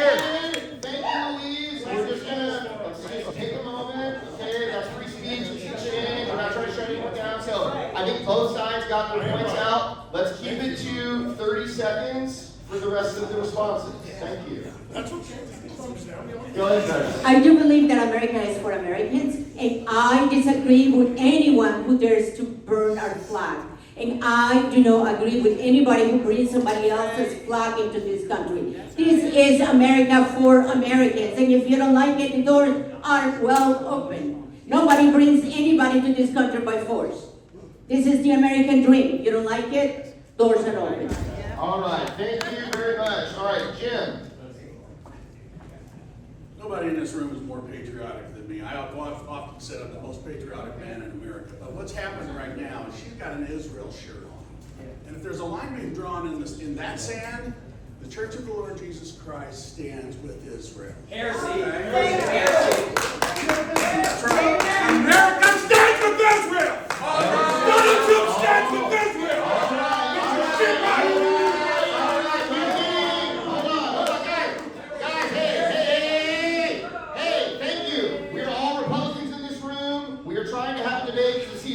Our party. Let's keep it on the page. I like the passion. We can address each other. You can state your position. Let's just keep it to 30 seconds. Thank you, go Leo. So I believe the question was about Islam and socialism. I don't know how we got off topic on that. So let's focus on that.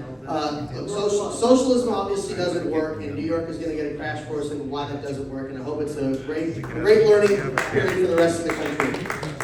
But look, people people have the right to practice their faiths here in this country. They have houses of worship that are there for them. If they want to do it out in public, they can pull the permits and set that up that way. But there's not going to be Muslim calls to prayer over loudspeakers like it did one Time. Thank you, Leo. All right. Mark, you got 30 seconds. I'm a capitalist. Capitalism is not a dirty word. Period. But we need to be concerned about the number of military age young men that have come across the border that hate our guts. And when they rise up, they're not going to care that I'm black, you're white, you're Latino, you're Jewish. They hate us all. What are we going to do in that first 72 hours? Because that's what we should be focused on. After 72 hours, the federal government, I'm certain, will handle it. But what are we going to do in that first 72 hours? That's on us. All right, thank you, Mark. Time. Okay, all right. Ryan, 30 seconds. Yeah, I'll make this quick. As Leo said, everybody has their right to serve whoever they want to serve. Obviously, I'm a believer in Jesus Christ, and that comes first. But I also recognize that there's conflicts of interest, and we have to recognize that with Islam, there is a national security threat that comes with it. So as the law enforcement, the police officer side of me, we have to make sure we do whatever we can to not compromise our government, but also make sure our state stays secure. Okay, thank you. And let's end it. Ken, you got 30 seconds. Yeah, that kind of, it is a concern, right? When you see young men burning flags saying death to America, it is concerning, especially when they're supporting a specific faith. And in this country, we do have the Constitution with our First Amendment, right, which is freedom of religion. So in order to combat that, we would have to, change the Constitution, which would be amended so that there isn't other religions coming in. And then that would cause a lot more turmoil. Time. Thank you. Okay, Louise, thank you. Let's move on to the next person. Thank you. All right. Great. Jerry, come on up. You got a minute. In 1986, when Reagan passed his amnesty, he was assured by the Democrats that that would be the last time we had to deal with this problem.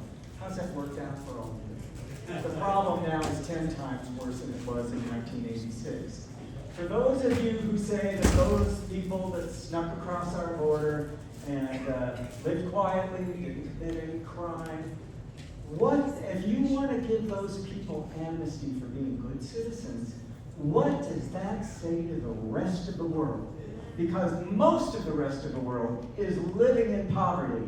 And those are the people that Democrats have to have. And that's why they have the numbers today that they didn't have back in Reagan. So I want to see a show of hands.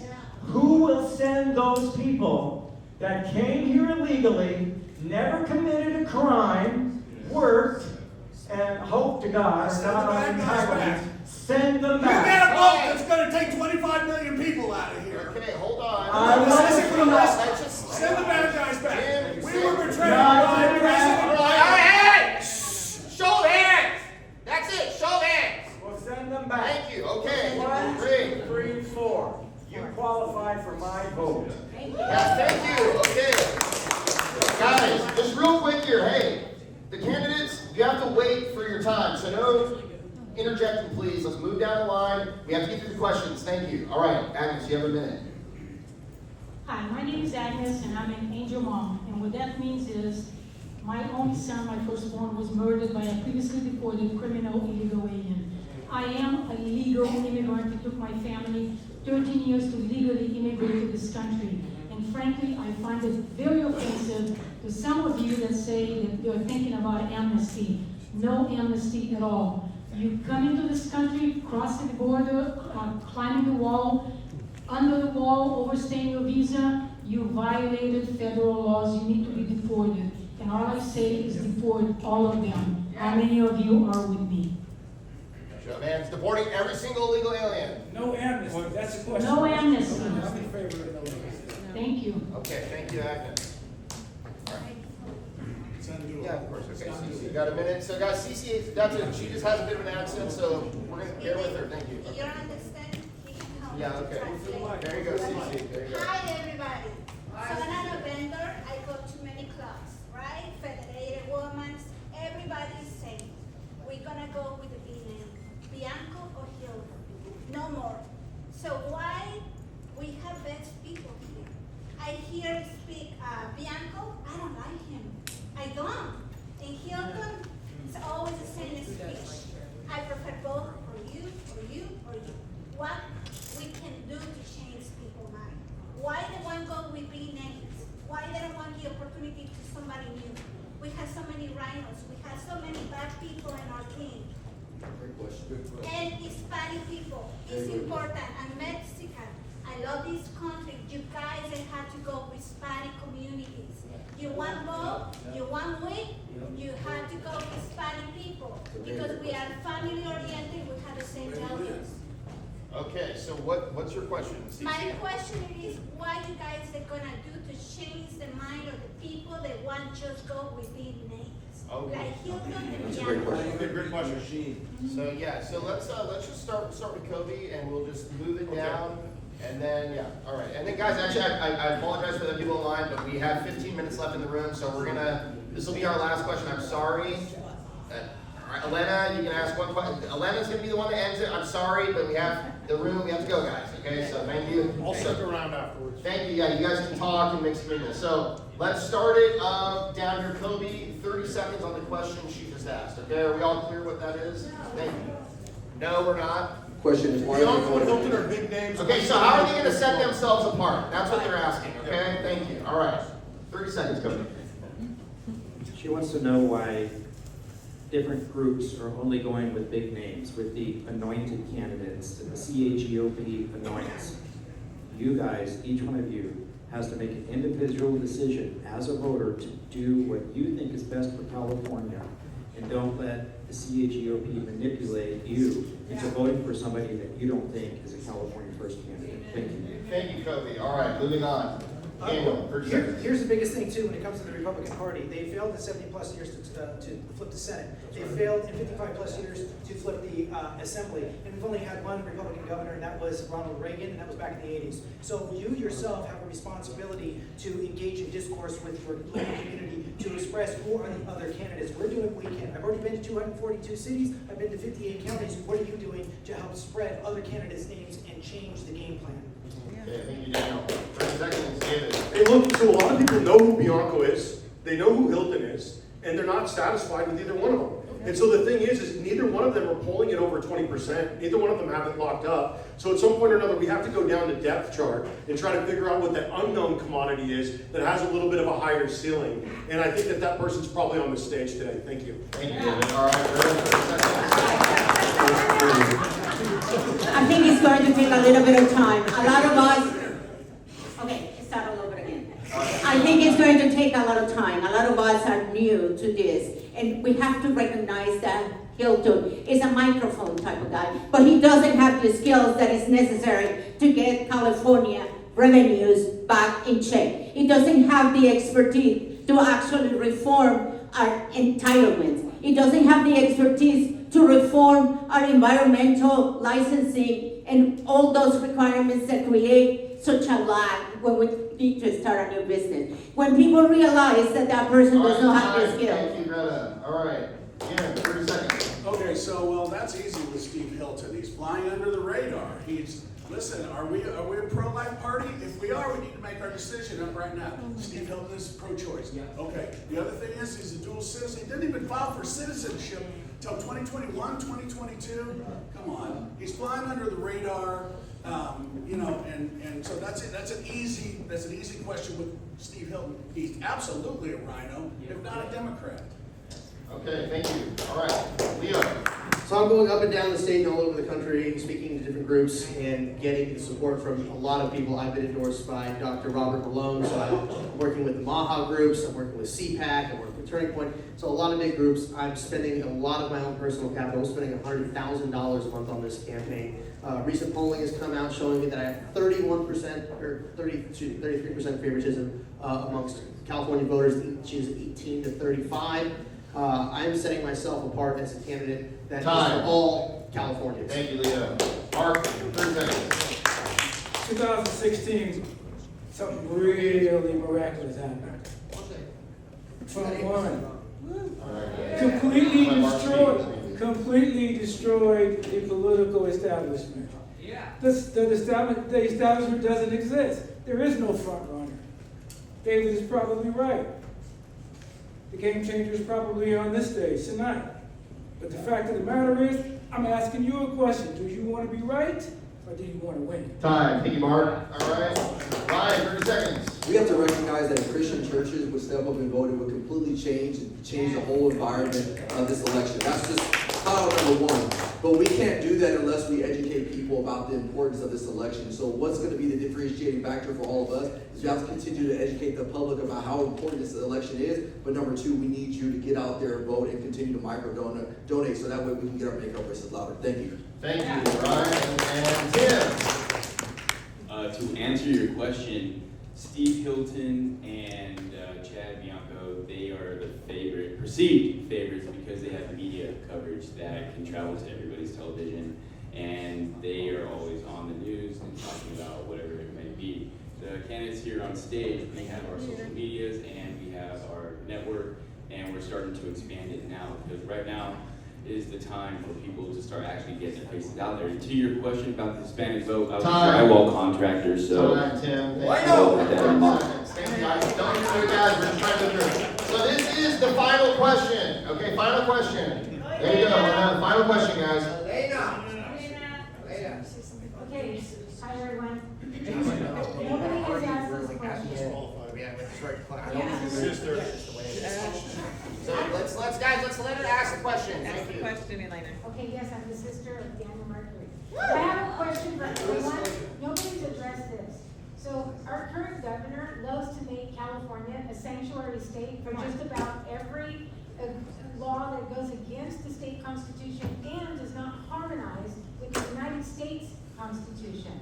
So, abortion, nobody's brought this up. Go there. You're pro-life, you're a believer in Jesus Christ, or your God, whoever you serve. Are you going to continue keeping this state a sanctuary state? And are you going to allow the Roe versus Wade that was overturned and keep us pigeonholed? Do we have a choice? Or can we be free from this, the governor's, choices and all the egregious bills that he's passed? Great What are we question. gonna do? Great question. So is that for everyone? Okay, so that's for everyone. So let's start. We'll just start with Tim, move our way down. So Tim, go ahead. Sanctuary state. No, I thought it was abortion. So that's a, So what's the question? Get rid of the sanctuary state, but pertaining to abortion. Okay, so would you allow California to be a sanctuary state for abortion, like Roe v. Wade? We protect people here to have the right to have abortions. We are a sanctuary state for abortion. so we're talking about abortion or immigration? Sanctuary state for who? From different countries? From different states?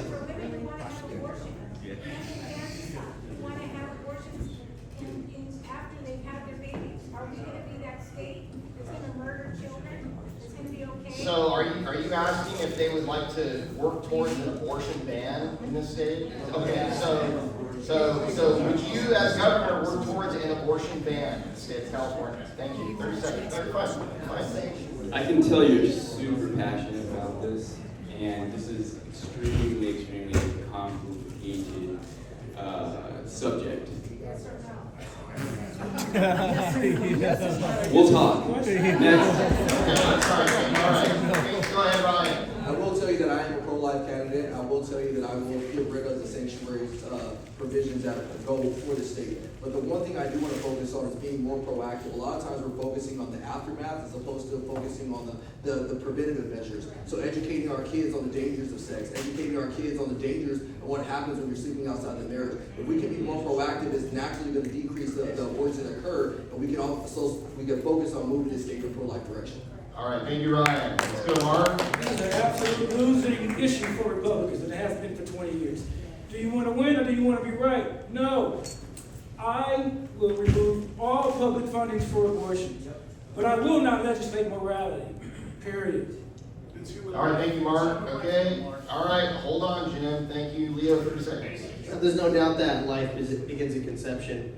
There's no doubt about that. It's a human life. That's why when women die in car accidents with a child, it's a double homicide case. You have to value it as such. It's in the Constitution. It's going to be very difficult to repeal it, but we can work together, and it needs all of your help and your effort. You got to get a ballot initiative together so we can get that in front of the legislature to get it repealed. Otherwise, it's a very strong uphill battle where you have to have over a 2/3 majority in the legislature to change the Constitution.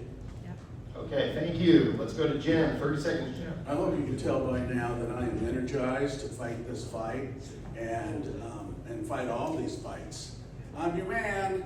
If you haven't figured it out by now, you will. You'll see. Okay, so. For the last 15 years, we have been fighting, and the Republicans have been fighting and losing. You know why? Because we stick to the ground and say, this is my policy, this is my morality, and here is how I'm going to do it. We are not here to legislate morality. We are here to create government. We are here to have jobs for people, protect our infrastructure. We are not here to dictate morality for anybody. I am definitely pro-choice. That is a human right. Time, thank you. Okay. David. Yeah, so look, we're a party of principled losers. We're a party that want to do things like this and just lose and get second place all the time and stack up another participation trophy. It's insane. I don't want our brand of authoritarianism. I want a state that's more conducive to life. Let's focus on adoption, child care, foster care, taking care of the homeless and the hungry and the people that are struggling with drug trafficking and are being human trafficked. If you want to create a life that's more conducive to life, it has to be life at all stages. Time. Thank you. All right, 30 seconds. Thank you. All right, Daniel, go. 30 seconds. First off, it has already been legislated, and we do draft for laws for morality. Why? Because it's in the Declaration of Independence, the rights of life, liberty, the pursuit of happiness. We also have the 5 principles, right? Which is what? That we know these truths to be self-evident. So therefore, they overturned Roe v. Wade. Why? Because they knew that life, right, unalienable, it was what's meant to come first. So there is already law in that. So you can't have here in the state of Constitution that makes us a state, a sanctuary abortion state. It doesn't work. Time. Thank you. All right. I am against abortion, but we have to have a full spectrum attack on abortion in California. We have to secure our elections first so that we can start voting for representatives who will get rid of the abortion laws here in California that allows people to do abortions here. Thank you. Thank you. All right, guys. So, with that being said, that is the conclusion of tonight's CAGOP Gubernatorial California debate. Give a big round of applause. Thank you, and that's it. Thank you. How many will never take money from APEC? With a show of hands. Never take money from APEC. Excellent. All right. Thank you. All right. So, hey guys, let's do a picture on stage. Picture on stage real quick.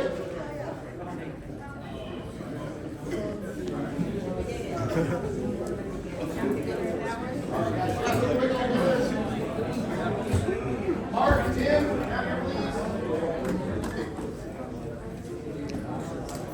All right, guys, thank you for training.